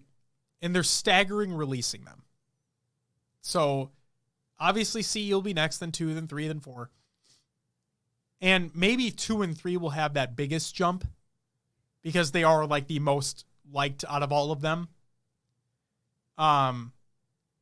It's just, to me, after seeing what Reach did, I think we're going to have these instances over and over again until Infinite releases, where a week to a month, this is going to be the most hype shit ever. And then immediately after, it just drops. It's just gone. I don't want it to be like that. And I'm not trying to be a cynic right now. It's just after we've talked about it and after seeing it, that's what it feels like is going to happen. You know, and going back just to human nature, if you did play these games before and you've gone through them all, the replayability value has already diminished for you. So if you get them again on PC, you relive, you know, and you play the game and you enjoy it. But like you just said, the games are old and there's new stuff coming out. I think where you're going to see, you know, this could all be marketing just for Infinite on PC and to get people to come over to play on PC, because that is kind of that's going to be the new thing, right? People aren't going to expect it to be on PC. Right. All your Halo fans are just probably going to have Xbox Live, go play on where it's been for years. Right. So it's kind of a new market, new territory for them. And I feel like they're spending, I feel like they're almost spending too many resources on it. You get the initial hype. Yep. And then it dies down. Is that worth that initial hype? Is it worth it for the long-term value of Halo? I don't know. Are we saying too many resources in terms of, like, you're spending money you're paying employees to remake this game, well, the quote unquote remake to right, yeah, port it over. Yep. And you know, we saw Reach, there was a lot of issues. There were. You know, and there still are.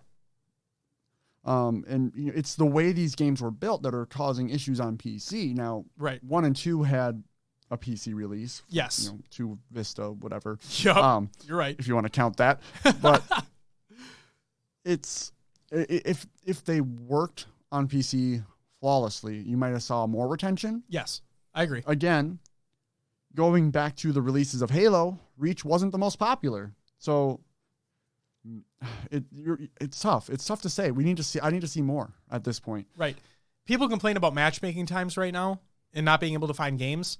I think that will get better, obviously. Like, once all of the games are out. Yeah. If you think about it, people can search for multiple games at once. Right.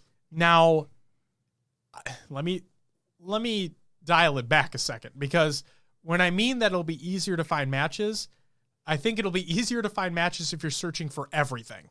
Correct. Right? If you're still searching for hardcore Reach, good luck to you. Guaranteed not going to find anything.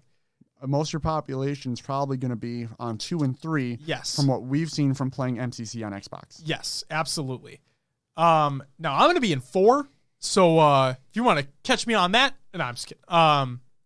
Yeah.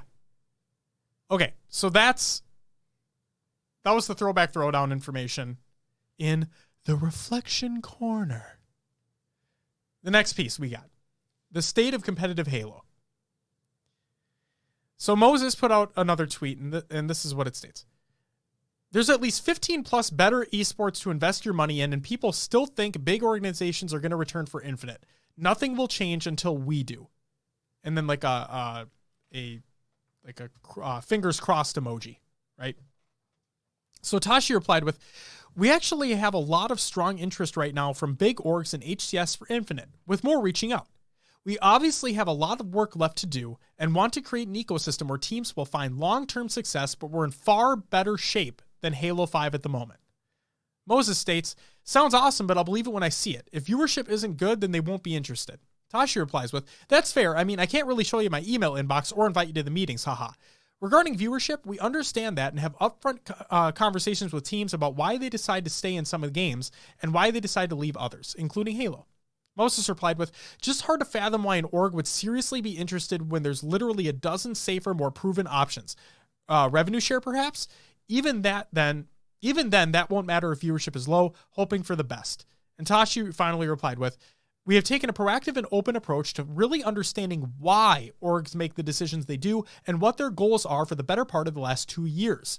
The answers we have gotten are super diverse, and they can shift and change too. And then Moses put out another tweet, and this was today, as a matter of fact, on Monday. And it states, reason number 57,362 why Halo esports is in horrible shape. Little Timmy and Jimmy at the local Microsoft store land get better support and promotion than our mainline professionals who are playing for thousands of dollars. And the context of the Little Timmy and Jimmy is there was a photo that he posted of a side-by-side comparison of the Halo Twitter account and the HCS Twitter account. The Halo Twitter account has a boatload more followers than the HCS Twitter account. And it was the Halo Twitter account that posted a promotional tweet for the Microsoft Store LAN. And there really doesn't get much of the big tournament support or other smaller community tournament support on the main Halo Twitter, so on and so forth. So Pistola, one of the most positive people in this community, or just period, who we've talked about multiple times, he put out a tweet and states, unfortunately, I've lost hope. Until actions prove otherwise, I maintain my position. That's really unfortunate to me. You have Pistola, who is upset that HCS is the Halo esports is in the state that it's in right now. It's simply not good. Straight up. So I get that there's a lot of stuff happening behind the scenes that we just don't know about. And from the words that we've seen, a lot of it looks on the up and up. A lot of it looks good. Right? But those are just words. And a lot of the stuff that's being talked about, we haven't seen anything. Now, Tashi said that people are under NDAs, so they can't talk about things that are happening or that are potentially going to happen because things fluctuate, things change. But I'm just not, I don't feel good about any of this. I just don't. This is why it's the reflection corner, reflecting on what's happening, right? I just don't feel good about it. We got the 5 years of HCS post, right? And it was a lot of info without being a lot of info, right? It didn't go in depth on anything. It just gave you a lot of blanket statements of, here's what we hope to have accomplished for Infinite. Here's what we're working on doing for Infinite. And it's all words, and it just continues to be words, and these are new words that we've gotten, but they're basically the same words that we got in that other post. Just a while later, but they're the same words, just written a little bit differently. And it's not instilling confidence in me. And when Pistola comes out and says that, I am not happy about that. Okay. Will, is there anything you want to add to that before we go to the next piece? I mean, sure. Pistola's down on it. That's tough because he's usually one of I don't think your mic is on right now.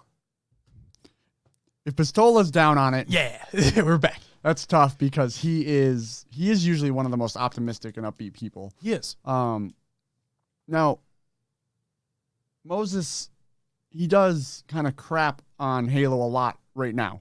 But I think, people get on him about him just being so negative all the time, but I think it's coming from he wants it to succeed. He really does. And he's calling out the issues because not a lot of other people are. Thank you. Because you're right. There are so many people out there that paints him in a very bad light. And you can get on him about the whole banning, like muting people and like blocking people on Twitter. Who gives a fuck? That's besides the point. The fact of the matter is, he speaks facts. You know those GIFs or those memes of the hard to swallow pills? Yeah. Right? That's what he's dishing out basically every day. This is the beautiful part about him. He is the one that's going and looking through statistics, looking through viewership numbers, looking through playership numbers, right? Who else is doing that? I don't see anybody else talking about it. He is giving people an opportunity to speak up. And a lot of it can be looked at as complaining, right? But, and Pistola said this too, if you don't complain about something, how is it going to change? It's just not going to. If they think they're doing a great job and knowing no one's telling them otherwise, and they're going to keep thinking they're doing a great job and keep doing what they're doing. Like Apex Legends. If people don't play Apex Legends after a patch comes out because they don't like how the patch plays out, what do you think Epic Games is... Wait, no, not Epic. What do you think Respawn is going to do? Respawn is going to go back and be like, oh shit, we're losing retention of people playing our game. Oh, it had to do with something we released in this patch. Let's do something else or revert that change to get the player retention back. They wouldn't know unless the people playing their game told them. Here's the problem, folks. People aren't playing Halo very often anymore. It's hard to get that feedback. Yes. You don't have the retention that you used to. Part of that can be attributed to Halo 5 being out for so long. Okay? But another thing that can be attributed to that is that they didn't make many changes to Halo 5 while it was out. They didn't take that community feedback that was given to them by not only the professionals, but the casuals on probably a daily basis. The maps that they came out with were rehashes of the same maps that were in the game. It didn't really instill confidence in people to continue playing that game. Plain and simple. When they released Oddball and Professional, the thing was a disaster. And yet, what did they do? They kept it. Oh, that's a smart play, guys. Real smart. They did refine it to those two maps, which ended up working in the end. Yes. But the point is, they put it in, it was shit. They were told it was shit, and they kept it anyway until after that event that took place, and then they took it out. They took it out, and then they changed it. And no, I don't think they ever got rid of it. They just changed the maps, right? No, they tweaked the settings too, if I'm not mistaken. Yeah, right. But they had it in an event, and then they're like, oh, okay. Then they tweaked it, changed it to the maps that it was at, and then things were, I would say, better. Because people still obviously didn't like it. People did like it. That's great. The fact that the point I'm getting at here is that Moses is out there doing the research, putting his time in, because like Will just said, he wants it to succeed. Probably more than a lot of people out there. Plain and simple. The dude's spitting facts. You can agree with them or not. But the fact of the matter is Tashi's out there replying to him. So clearly the message is being heard. Do you think, is it because he's one of the most vocal that Tashi's like, hey, I need to get on this. I need to reply and get... Sure. But I mean, I feel like he voices a lot of the community concern. Yes. So it's a good place because people know that's where it's going to come from. Yes. And he is very well known within the competitive space. And so having that person as a voice, regardless if people consider it really negative or not, the fact of the matter is it's being looked at. People are responding. Now the question remains, are those words going to be taken to action? Right? Now, Obviously, I would like action, or I would like more confident words right now. But I'm at that point right now where we probably just won't start getting anything until we're getting closer and closer to the release. Right? I don't like that. I have to live with that. That's obvious. What else am I going to do? But that's where I'll leave that. All right, the last piece. The DreamHack Anaheim qualifiers. Moses, lo and behold, puts out another tweet. And I quote, Halo esports is such an absolute joke right now. Between the brackets always being wrong, HCS not promoting the event besides some lazy scheduled tweets, zero prize money for LAN qualifiers, but money for Griffball tournaments. He means the throwback throwdown tournaments. Griffball was a joke. No wonder viewership sucks, and we have AGL attendance numbers. So Adam AP replied with, can you explain the seeding issue? This is in regards to the first DreamHack qualifier event by UGC. Spartan replied with, they announced that they were going to seed the tournament based off of who signs up first, which is fine because it's the first qualifier and it's basically random seeds. The problem was that they had like seeds 2 and 3 playing against each other in round 1, 4 against 5, 6 against 7. The bracket was wrong. After, quote unquote, correcting the seeds, they then proceeded to change people's seeds for absolutely no reason. I believe our team and 2 other teams were affected. Our team went from 3rd seed to 44th. Other teams all similar. They gave zero logical reason for doing so as well. Meanwhile, they left like 4 to 5 teams in the bracket that didn't even have completed teams and still wanted us to play the bracket. But we all complained and they redid the bracket for a 3rd time. Moses replied with, and that was just this week. They also historically have a very difficult time keeping track and assigning the correct seeding points week over week. More often than not, there are problems that cause delays. It's becoming expected at this point. And then, this pains me too. The last piece was Pistola. There was a clip from Snipe Down's stream that Pistola, it was Pistola talking. We're including a link in the Google Doc of the show notes of the show. I recommend you go watch it. It's him verbally upset over just what the fuck with the qualifiers, with HCS in general. It's not fun. But again, he's okay. Like Moses, he's saying it how it is. Will, you and I have talked about at length the problems that we've seen with these qualifiers as they've happened. And I get it. The people are doing the best that they can.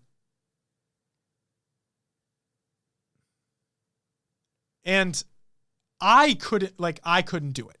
Okay? So don't take this opinion as somebody who thinks that they could step into those shoes and do it way better, because I'm not that person. I know that I can't. But is there ever a point in time where this just becomes unacceptable? Moses said that this is expected at this point. So what's the course of action if you're a player, right? Let's look at this. You can just stop playing, but then you're not competing. You're not making money. You're not getting your seeding points that may or may not even matter. If you stop playing, you can definitely show your displeasure in the league's handling, but then these people care about Halo so much that that's what they want to do. They want to compete. That's what they're there for. Right. So what? Do these pros move on to another league? Could they find another league? Could they go compete in Halo Draft League? That'd be crazy. Pistola signed up for Halo Draft League. What the hell? You know? Right. I don't know. But the shitty part is, and this isn't a knock against them either, it's just like the Halo Draft League doesn't have the money behind them, though. Exactly. That's the thing. Like, that's another problem in and of itself, which we can get to. But it would be amazing to see that happen, but it's not viable. Exactly. For them. Yeah. So it's like, I think that's why the pros are so pained, is because they feel if they want to compete in Halo, they have to do it this way, and this way just doesn't work. Right. It works, but not optimally. It's not well planned. It just feels like whatever to them. And God, I'm so fucking conflicted on this because this has happened so many times, and I don't want to shit on UGC. I'm just going to say it. But the fact of the matter is they've had issues. They've had so many qualifiers, and no matter what, it's always at least the first one that it's a disaster. Like, I don't think it's ever been a situation for the first qualifier that they've ran has been solid. And you go in their Discord and they're told about it. That's for sure. But my problem then is, like Spartan was talking about in his replies, it's like they listened, but they didn't do anything about it. They just did it. To me, it's like they applied Band-Aid fixes. And they continually apply Band-Aid fixes. Well, guess what? Band-Aids wear down. Band-Aids can fall off. At this point, we need stitches. Yes. I need fucking concrete fixes in place. All right? I want potholes fucking filled. That's what I want. I don't need more potholes forming.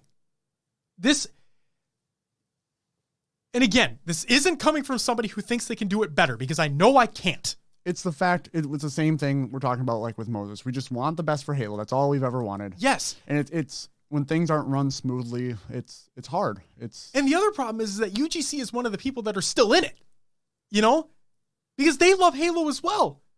And they're probably busting their asses off. Can't fault them for that. But when you have the same problems for every fucking first qualifier that you have, I'm swearing a lot. I apologize. It's just the way I am. But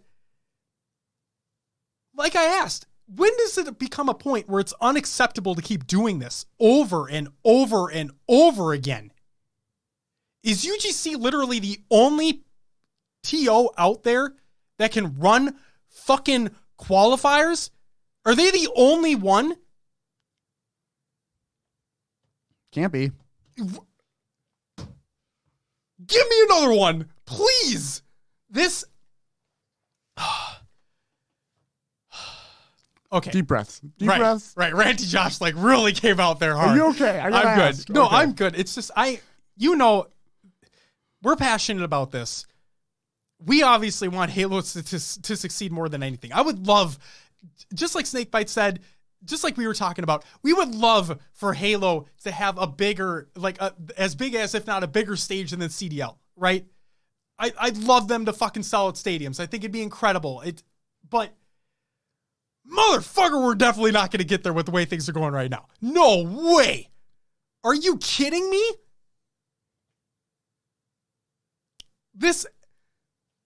Oh my God. We're playing, Will. DreamHack Anaheim is going to be a mouse and keyboard event with controller as well. It's going to be both, Will. It's not balanced. Still. And you talk about technical difficulties. Now you're adding another input. You're I can't believe this. Players sitting. It's tough. It's tough to swallow. It's a hard pill to swallow from them. It is. They're giving us the hard pills now. They are. It's in the worst ways. But obviously we would love more than anything for the DreamHack Anaheim stream to come on and there to be no issues whatsoever, right? And everybody's having the best time that they can possibly have.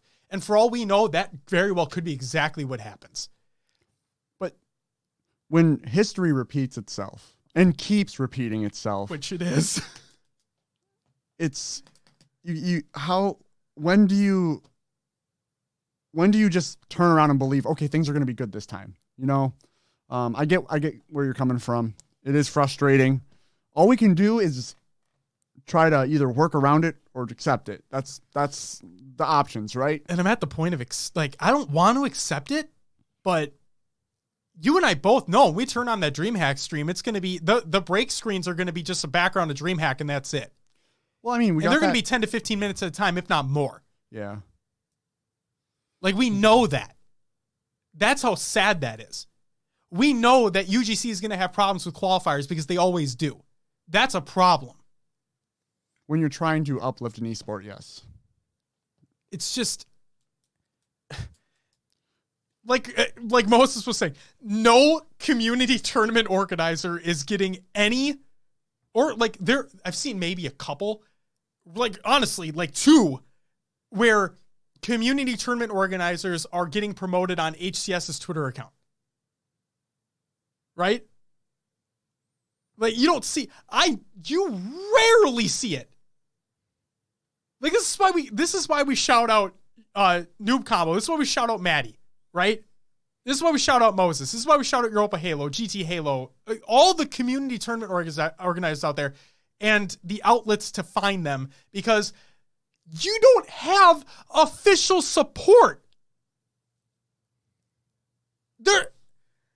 Okay. 2021 could be huge for grassroots. But you introduced it last year. What's come of it? Besides DreamHack. And besides what? UGC's Halo Classic? All of the other community tournament organizers, all of them, what have they gotten? Not so much as a promotional fucking tweet. Halo Wars, competitive Halo Wars, right? A very passionate community, okay? But they hold events, they hold tournaments all the time.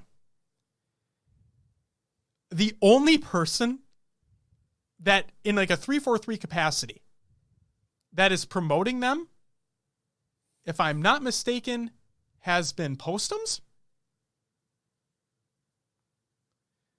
Or, oh, wait, maybe not Postums. Who? Oh my God. Mankey? It's Postums or Mankey, one of the two.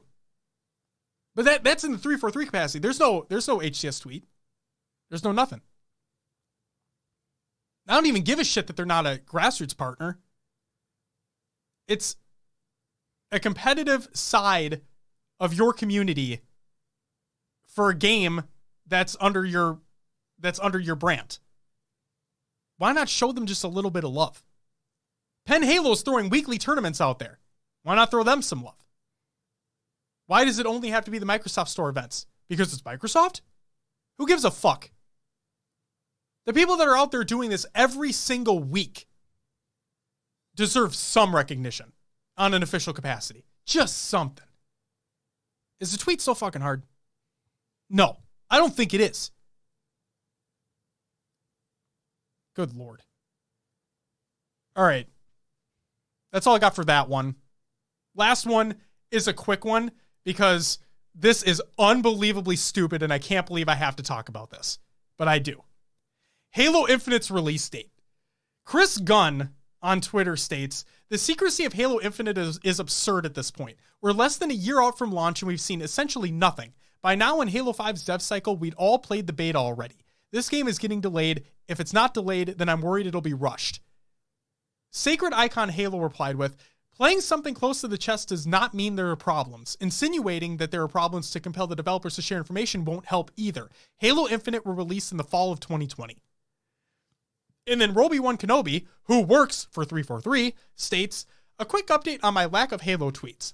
Honestly, there isn't much to say right now. For those who don't know, I'm focused on Halo Infinite, and when we become more public, my visible activity there will be increased dramatically. All right. This is what I'm going to say about Halo Infinite. Go ahead. I really hope we're on the same page here. I'm just going to say, yeah, it'll be done when it's done. But for the release of Halo Infinite, yep, I'm hoping for kind of what we got with God of War for the PS4, right? Okay. It was a reboot, but it brought us to a new time frame. Yes. The action was very similar, but just tweaked a little bit. Yes. You had the different camera angle. Seemed more visceral. Yeah. Yeah. That game was great. Yeah. And you know what? They did it did they say it was a spiritual reimagination or reboot? A spiritual reboot. Yeah. Yes. Of the series. So we definitely could see something like that. Everything we just went through that long segment of all the stuff that's going wrong, but the silence could be that they're working on getting it right. And man, it is tough right now, but that's all I'm hoping for is infinite release and we're off running again like that. And if that roadmap is true, if what Tashi's talking about in the roadmap for the 2020 season, or the 2021 season is there, then yes, I think we're going to be off to a tremendous start. You ready for this? Oh no. No, this isn't an oh no. I'm nervous. This is a people. Okay. I'm going to go on the record here and say that anybody who thinks this game is getting delayed is a moron.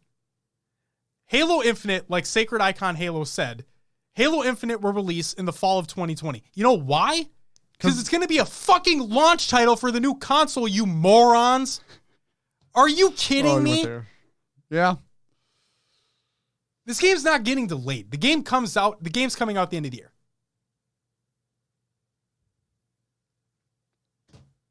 Mic drop. That's what I'm saying. And you know what? If I'm wrong, fuck it, I'm wrong. But I'm the moron. It wouldn't be the first time. Sure as hell won't be the last time. This game's coming out at the end of the year. It has to. It does. That's the thing. It does. Well, he says it will be delayed or rushed. Now, I don't think it'll even be rushed. How long? They've probably been working on this longer than we've known. Right. They've been working on it for years, people. That's how game dev works. Now, I did see some replies that said, well, look at Apex Legends. They just released it. Now, that's a little bit different here. Titanfall 2 came out a long time ago in terms of like games releasing, right? Titanfall 2 was out a long time ago. Now, yes, Respawn were working on Star Wars Jedi Fallen Order, but I imagine that was a different team, like a different subsection of Respawn, right? So, them basically just ghost releasing Apex Legends, it's a different model, okay? It's not a paid game. They can release content patches as things go on. It's a battle royale. You've seen it multiple times with Fortnite and so on and so forth, right? Okay. So I don't think that's a good like apples to apples comparison here. But there have been other games, other AAA games that have had lengthy development cycles, promotion really early before launch. Okay? Like months just before the launch. Some of them have worked better than others, but we've seen them work. I highly believe that Halo Infinite will release in the fall of 2020 for the fact that the Xbox Series X releases in the fall of 2020. It'll be a launch title for the console. And he mentioned a beta in that tweet. I'm honestly thinking at this point, if they had one, they might just be saving it for E3. Not every Halo had a beta. Yeah, that's true. We're close to E3. Yep. That could be hey, here's the console, here's the game. By the way, playable tonight. Go download Halo Infinite Beta, limited multiplayer access. Exactly. And at the same time, Chris talks about, we're less than a year out from launch. We're a little less than a year out from launch. We're like probably 8-9 months away. Yes. Maybe 10. Exactly. This game's coming, in my mind, I believe this game's coming out in November because I believe the console released in November. That's what I think. Holiday season, that's the point, right? So we have nearly a year until release. E3 is midway through the year. So like you said, they come out on E3, they show a good chunk of it. That's what they open the show with. Microsoft has said multiple times, Phil Spencer said multiple times, the C3 is going to be huge for them. Halo 343 have said multiple times that this year's E3 is going to be big for them. So they already have something in the works. For those who don't know, E3 planning happens well in advance. Just a heads up.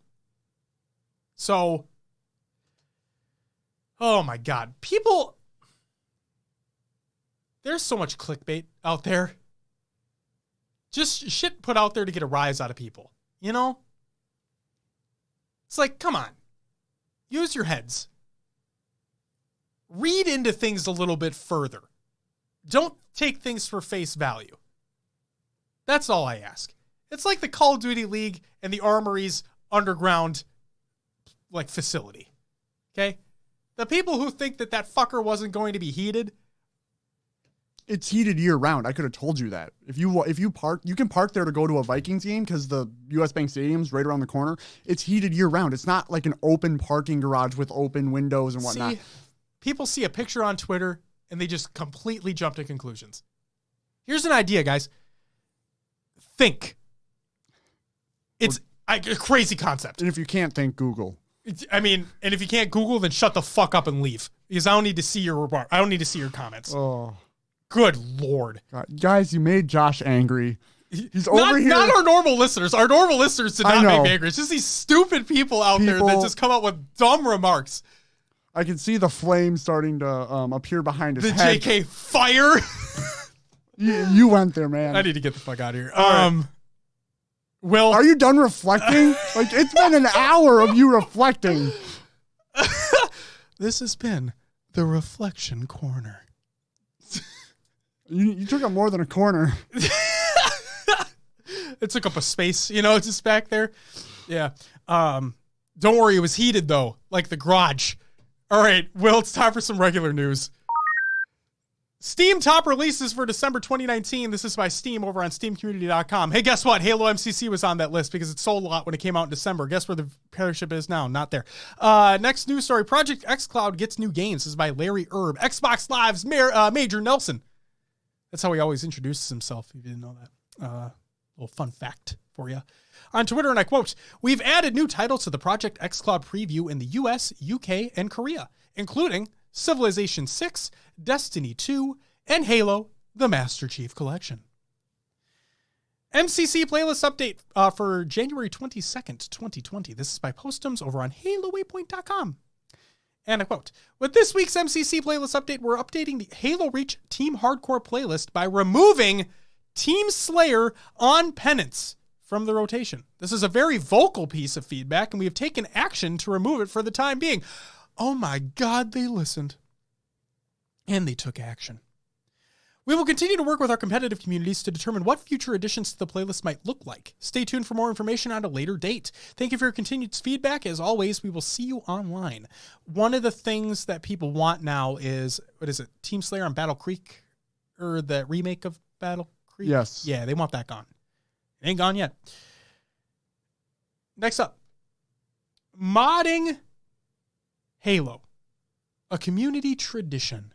This is by Postums over on HaloWaypoint.com, and I quote, "The community never ceases to amaze me with creativity, ingenuity, and determination when it comes to playing Halo the way you want to play it. With Halo making a resurgence on PC with the release of Halo Reach, modded content is coming out so fast, it's honestly hard to keep pace with what to showcase. Today, we're going to reflect on the past, check out the current landscape of modding, and glimpse at what both the community as well as the studio plans for the future.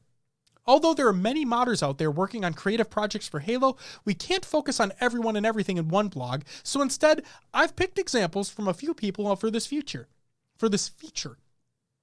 If you have favorite modders or mods, please let me know, and perhaps we can spotlight them in a future article." So, we included the article in the Google Doc of the show to the show. It's a long one. So if you're interested, go ahead and check that out. Check out all the information on modding and what they plan to do in the future. And yeah, shout out to all of the modders out there. That's what I'm going to say. Because you guys also help keep this community alive in some of the best ways possible. Also, shout out to all the forgers out there. The maps and stuff that you guys create is unbelievable. Shout out to every single one of you. You deserve it. Trying to get back on the positivity train here.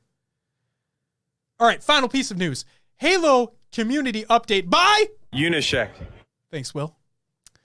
Halo 5 Guardians. Well, this isn't the only piece in the article, but this is the main piece we're going to talk about. You can go ahead and check out the rest of the article in the Google Doc or the show notes of the show. But for Halo 5 Guardians, the upcoming calendar.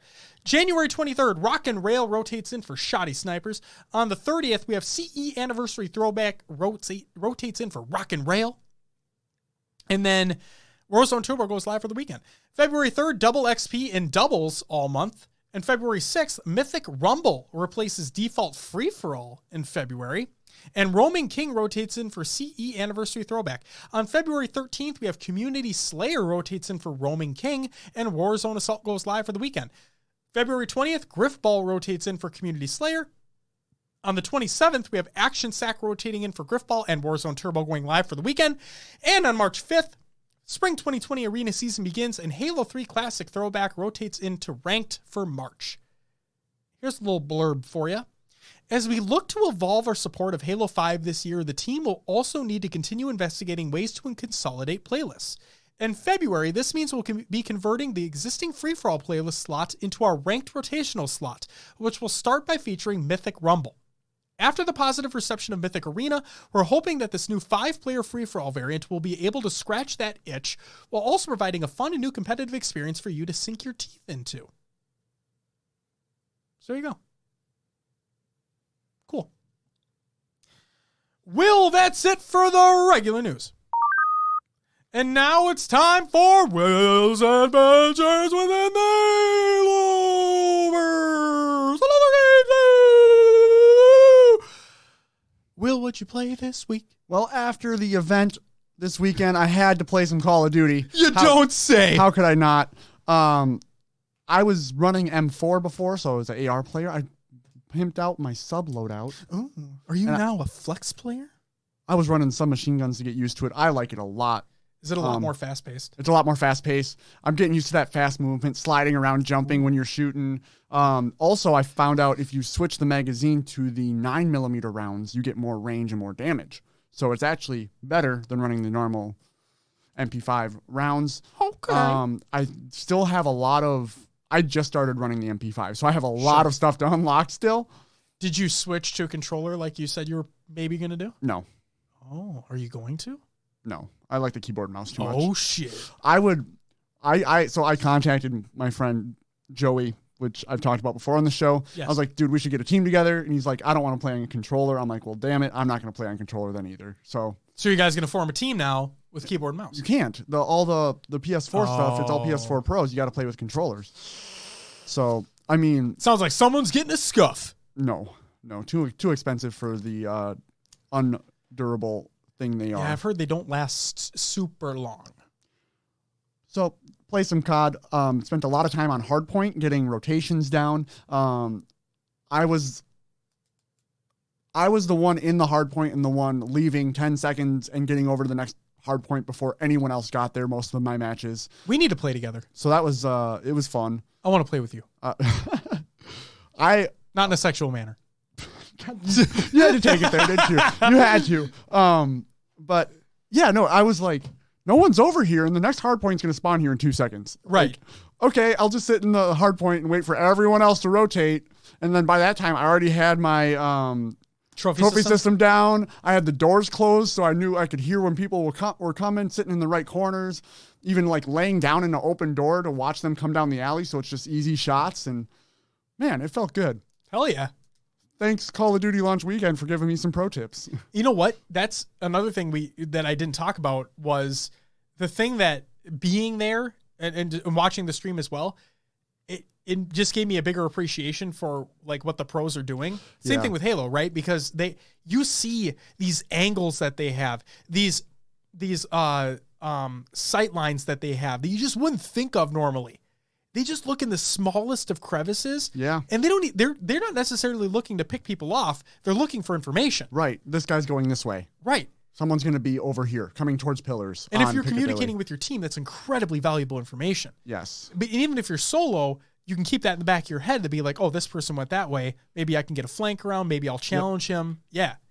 Oh, I got some good flanks on too. I got a triple kill Nice. on a flank. Oh, it felt so good. So they re-released the map. They call it Crashed, but it's the one with the broken helicopter in the middle. Okay. I think it was a Modern Warfare 2 or 2 map. And I think I know what you're talking about. yeah, so I flanked around through, I think they call it hotel. I don't know. Anyway, flanked around. Everyone was like one guy was mounted on a truck looking the other way. There was 2 on a barricade. I knifed the first guy, shot the next 2 down with my MP5. It felt so good. Man, and then I didn't when a get, play then just works itself out. They need to implement play of the game rather than final kill, because the final kills are always like pop, pop, pop, pop, dead. Like not really exciting. Yeah. I want the exciting like play of the game, like when someone goes off on a quad kill or something. Like, Hell yeah. Show that off at the end, and that might be hard to code or whatever. Pulling that information, that video from like maybe the start of a game. Sure. But man, I felt like I was like I should have had the play of the game there. I would have been. Well, they did that in Black Ops 4. Well, yeah. Well, then bring it back over. Yeah. Come on. What the fuck you doing? But anyway, moving on to games. COD was great. Yes, we should play together. Yes. I jumped into Tarkov. I almost said Kharkov. That's a vodka if you don't know. But, A bad one. yeah. I mean, Russia, vodka, Anyway, Tarkov. Tarkov. I had a bad stretch of like 2 days where I didn't escape, and I was getting frustrated. Okay. And then the Friday before the COD event, my Joey was coming to pick me up to go drop me off at the armory. Yep. I jumped on, and I had this like amazing run where I escaped with literally 0 seconds on the clock. I got to the extraction point, and I thought I had missed it. But basically what I found out is if you're in the so the extraction takes a certain amount of time to get out, like 6 seconds. Some of them are 7, some of them are 15. But if you're in it while the clock hits 0, it still goes. That's awesome. So I was a scav myself. Okay. So you can go in not as your main character, and you can pick up loot. But I killed 4 other players' scavs. There was a point where I was bleeding out, and I was just trying to get to an extract, and I had come across a body I'd killed before, but didn't loot because there was someone else in the area, so I had to quick move to take on that other action. And luckily, they had 2 bandages and some what's called cheese. It's like AI1 or whatever, but it's healing item. Okay. So I bandaged myself up, healed myself up, and then I just sprinted to the extraction point and got out. And it felt so good. I picked up like 3 or 4 guns off the ground that I carried out with me. And that's awesome. Yeah, it just felt good. Sometimes you just need a day break, come in hot the next one. Yeah, exactly. So that was exciting. And then I played some Halo 5, jumping in more SWAT. I talked about it in our Discord, where I got up to Diamond, and then I started matching Champs and Onyx, which didn't go well for me because that was a big jump in skill gap that I wasn't prepared for. They probably had spawns locked down too, didn't they? Oh yeah, there was a map. So the map I played with, I got in a game with It's Prof and Nap Times on my team. That's good. Which was good. Yes, they're good. Besides the point where I was locked in spawn, where I had like 6 or 7 deaths in a row, where I was literally spawning and shot. Yep. Spawned, shot. Yep. Couldn't move. Happened to me on Plaza. I was on what the fuck, Stasis. That damn map. Yup, Stasis sucks. So does Torque. So I messaged Nap Times after the game, and I'm like, I'm so sorry, man. I went like 6 and 14. Sure. Like, what? I tried. Dude, when you get locked in there though, it's so hard. Yep. So It's Prof was a Onyx and Nap Times was a Champ. So I think they were trying to get Prof to Champ. Sure. Because he deserves to be there. He's a SWAT staple. Oh yeah. They play all the time. But yeah, man, it felt bad. I enjoyed playing. I've hit some crazy stuff, like just a flick shot in SWAT. I'm like, oh my god, I hit that. Yep. And it feels great, but yeah, I got to keep playing. I gotta get my skill level up because I enjoy SWAT a lot on Halo 5. I do enjoy SWATnums. I'm okay with the H1 pistol. The H2BR's okay. That's just OP is what that is. The H5BR is like, eh. And then my least favorite DMR is the DMR. Yep. Just doesn't feel good. DMR and H1 pistol for me are the 2 worst in my opinion. I've gotten used to the H1 pistol. I just feel I can't. It's hard to accurately aim because the reticle's so big, but that kind of plays into it a little bit. I wish they would take the zoom but that's the H1 pistol, Right. Like Right. you can start the map, zoom across, and just pop. Yep. Get a couple kills, but anyway, that's all I've played this week. Nice. What about yourself, Josh? Played some Final Fantasy 14. I also played some Hades. Just recently made that purchase early access. It's made by Supergiant Games, same people who made Bastion, Transistor, Pyre. It's like a top-down asymmetrical action-oriented game, kind of a roguelike as well. And the thing that I love the most about that game, and it's still in early access, but the visuals of that game are absolutely stunning. Like they made, it's been a long time, well, actually not a long time. It's been it's been maybe 2 years since I've actually sat back and looked at it and be like, damn, that is a good looking video game. I think the last game to make me do that was Greece, which was on my last year's Game of the Year list. Yeah. That was a game where I sat back and I looked at it and be like, it made me stop and appreciate the visual fidelity of that game. Highly recommend it. Check it out. The action's great too. Game's really fun. Played some Halo MCC. I played on PC. I just played a couple Slayer matches. Still fun. I was able to find game after a little bit of time. I was just searching social though, because they put the DMR starts for there was a new ranked playlist for, it wasn't hardcore though. So it was just a ranked DMR style playlist. So I was kind of into that. I don't like Bloom, but that is what it is, whatever. And then I also play Call of Duty Modern Warfare. Who knew, right? Woo.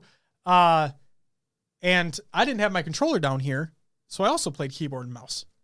What'd you think of it? First game, I did not do well, but I'm going to attribute that to one individual on the other team who had a gold sniper rifle. So that person played a lot with that sniper rifle. Oh, yeah. And let's just say that since it's input-based matchmaking, He was whipping shots everywhere. oh, man. To a point where I couldn't even be mad. I was in awe. I still get matched with PS4 and Xbox on controller. Do you? Yeah, all the time. Huh. Maybe they changed that then. But he was definitely keyboard and mouse. There might be a setting that you could be locked. I can look into that. But no,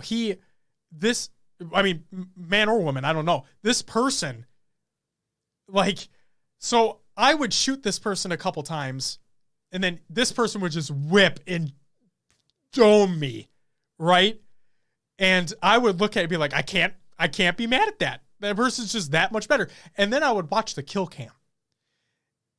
And let's just say this person didn't kill me first. This person was on a spree already. And it just happened to get me as well. And I was like, oh my God, I shouldn't be here. The second game I did a lot better.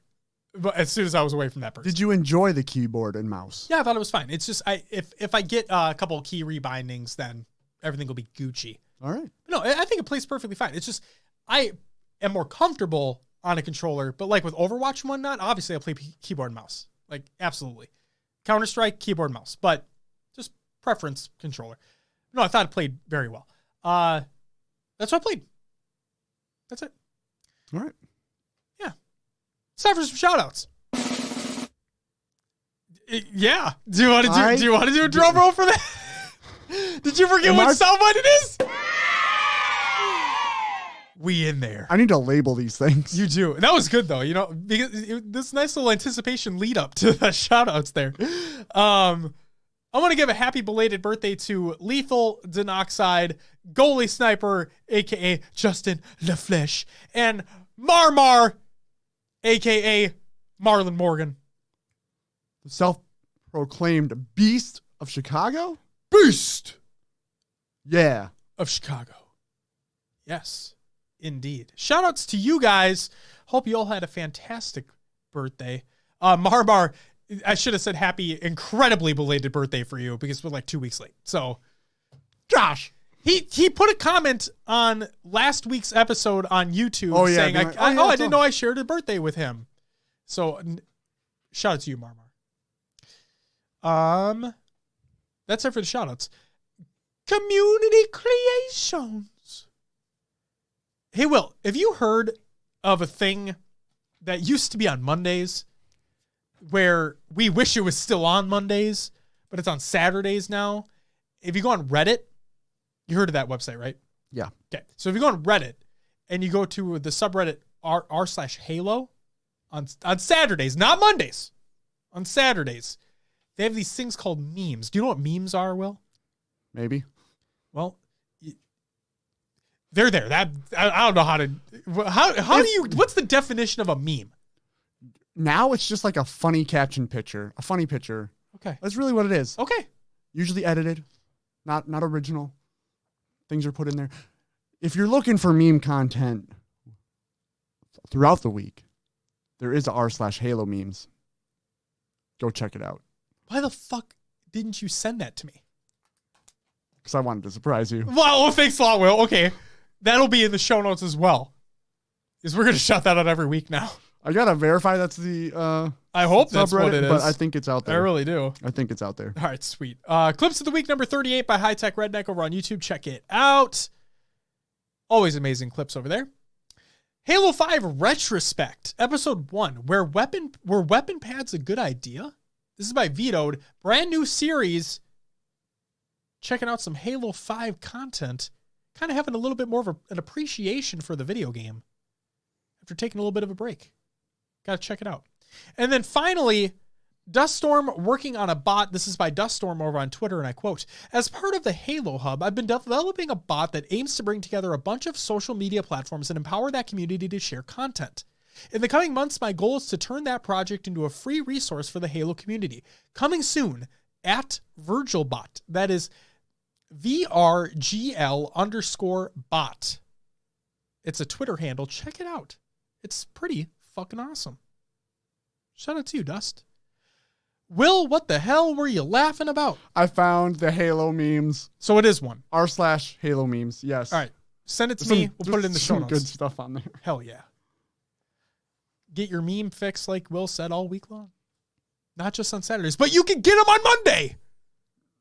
They do. I mean, I guess you would have Meme Monday. Memes on Monday. Because they're on Monday, Tuesday, Wednesday, Thursday, Friday, Saturday, and Sunday. And Monday.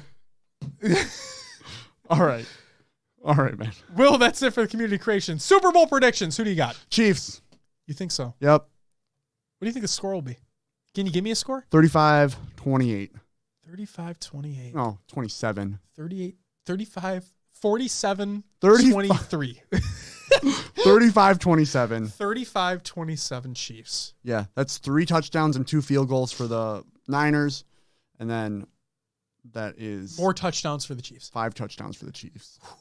They got the offensive power. You don't think they get field goals? No. You think they just straight up end zones every time? Yep. God, you sound confident in this right now. All right. Who you got? I don't know. Oh. I'm just kidding. I got to give an answer. Okay. I'm going to give a heart versus mind predictions. Okay. Sure, but you got to choose one in the end. Fuck. Okay. So my heart prediction is Chiefs. My mind prediction is 49ers because I think the 49ers have a much more dominant defense, but the Chiefs have Mahomes. And that can be a very pivotal factor in that game. Also, have you seen how fast Tyreek Hill can run? He's pretty goddamn fast. There was like a picture of the 3 of them of like what was it? Tyreek Hill, Sammy Watkins, and who's the other one? I don't remember. I didn't see the picture. Okay. Either way, 3 star players on the Chiefs offensive. Yeah. And like they had all incredible running speeds, like unbelievable. So they can run the goddamn ball. But the question is, can they run it as good, if not better, than San Francisco can? I think San Francisco has a better O-line than the Chiefs do, because if you see, Mahomes does have to scramble a decent amount of the time. Now, but that could throw a defense off. That's the thing. He can make plays when he scrambles. That's the big difference here. I am a firm believer that defense wins championships. So you're going Niners. No, I'm not. I'm going Chiefs. Oh, okay. Yep, I'm going to go with my heart on this one. I'm going to go with Chiefs. But I'm going to play the cop-out, and I can't give you a score because I don't know. I know. I just kind of pulled that out of thin air. No, I think that's a valid point, though. It's just, again, the reason why I'm not going to give a score is because that San Francisco defense is really, really good. Like, really good. But Mahomes, even if he has to scramble, is really, really good. And you know what? It might be whoever Sherman is defending against. If he can beat Sherman because Sherman's old now, he might not be as fast. If they can beat Sherman, they might win. See, I think that's where Sherman falls apart, though, is on the scramble. Because he's good in one-on-one coverage until the play breaks down, and then he has to, the wide receiver's going to get wherever they need to be, move the play, and Sherman's going to have to react rather than kind of having that muscle memory of, okay, he's moving this way, I need to be right here. Now, nothing against Sherman. He's a veteran in the league. He's a phenomenal player, Super Bowl champion as well. But, yeah, I'm going to say the Chiefs win. I'll go with the Chiefs on this. Definitive answer. Okay. Cool. Will, we're at the end of the show. I have nothing else to say. Go ahead and plug it. You can find us on your favorite podcast services. Search for HCS Pro Talk. We're on Google Play, Spotify, iTunes, Stitcher, and others as well. Pocket Cast, if you're Josh. Boom! Leave us a review and let others know about the show. You can join us in our Spartan company. Really? Yeah. Are we there? I mean, we are, but like... We have an Xbox Club too, but... Are we there? I look at it every once in a while, and I'm like, oh, there's nothing happening. No, but you can join it if you want. You can. Search for us on your Xbox or Halo Waypoint. We have a Discord. There's community discussion. Lots of great things going on there. You can find out some stuff we talked about before the show on there. We are there. We're there all the time. Yeah. What else we got? We got Twitter, Instagram, Facebook, YouTube, Mixer, Twitch, and Esportspedia. My voice cracked, and I rolled with it. That's amazing. I'm really glad you did roll. That's good. Go find us on social media. I was sick last week, and I had my voice crack last week, so this was your opportunity. This is my payback. Yes. Yeah. Your voice sounds fine, though, like after the weekend. I'm surprised. I am, too. Your voice sounds good, too, so we're good. We're good to go. Yes. Josh, it's been 2.5 hours. I'm tired. What do we got on the next episode? On the next episode of HCS Pro Talk, we have the HCS Pro Talk Community All-Star Bracket or HPTCASB for short match number 13 semifinal results. Snipe Down going up against Frosty. And then the HCS Pro Talk Community All-Star Bracket or HPTCASB for short match number 14 semifinal discussion. Snakebite versus Lethal. That'll be fun. Let's see what happens. A lot of people predicting Lethal wins the whole thing. So who's your favorite Tox member? Line them up. Royal 2 didn't move on though. No, he didn't. I was shocked. So we have Snakebite, Lethal, and if Frosty wins, we have Frosty. We have 4 fucking members. Woo! This is great. Oh, good golly, Miss Molly. Ladies and gentlemen, that is going to do it for episode 111 of HCS Pro Talk. I want to thank you very much for listening. We're going to catch you next week where who the fuck knows if I'm going to go on another rant. We'll have to wait and see. Love y'all. We'll see you next week. But until then, bye-bye.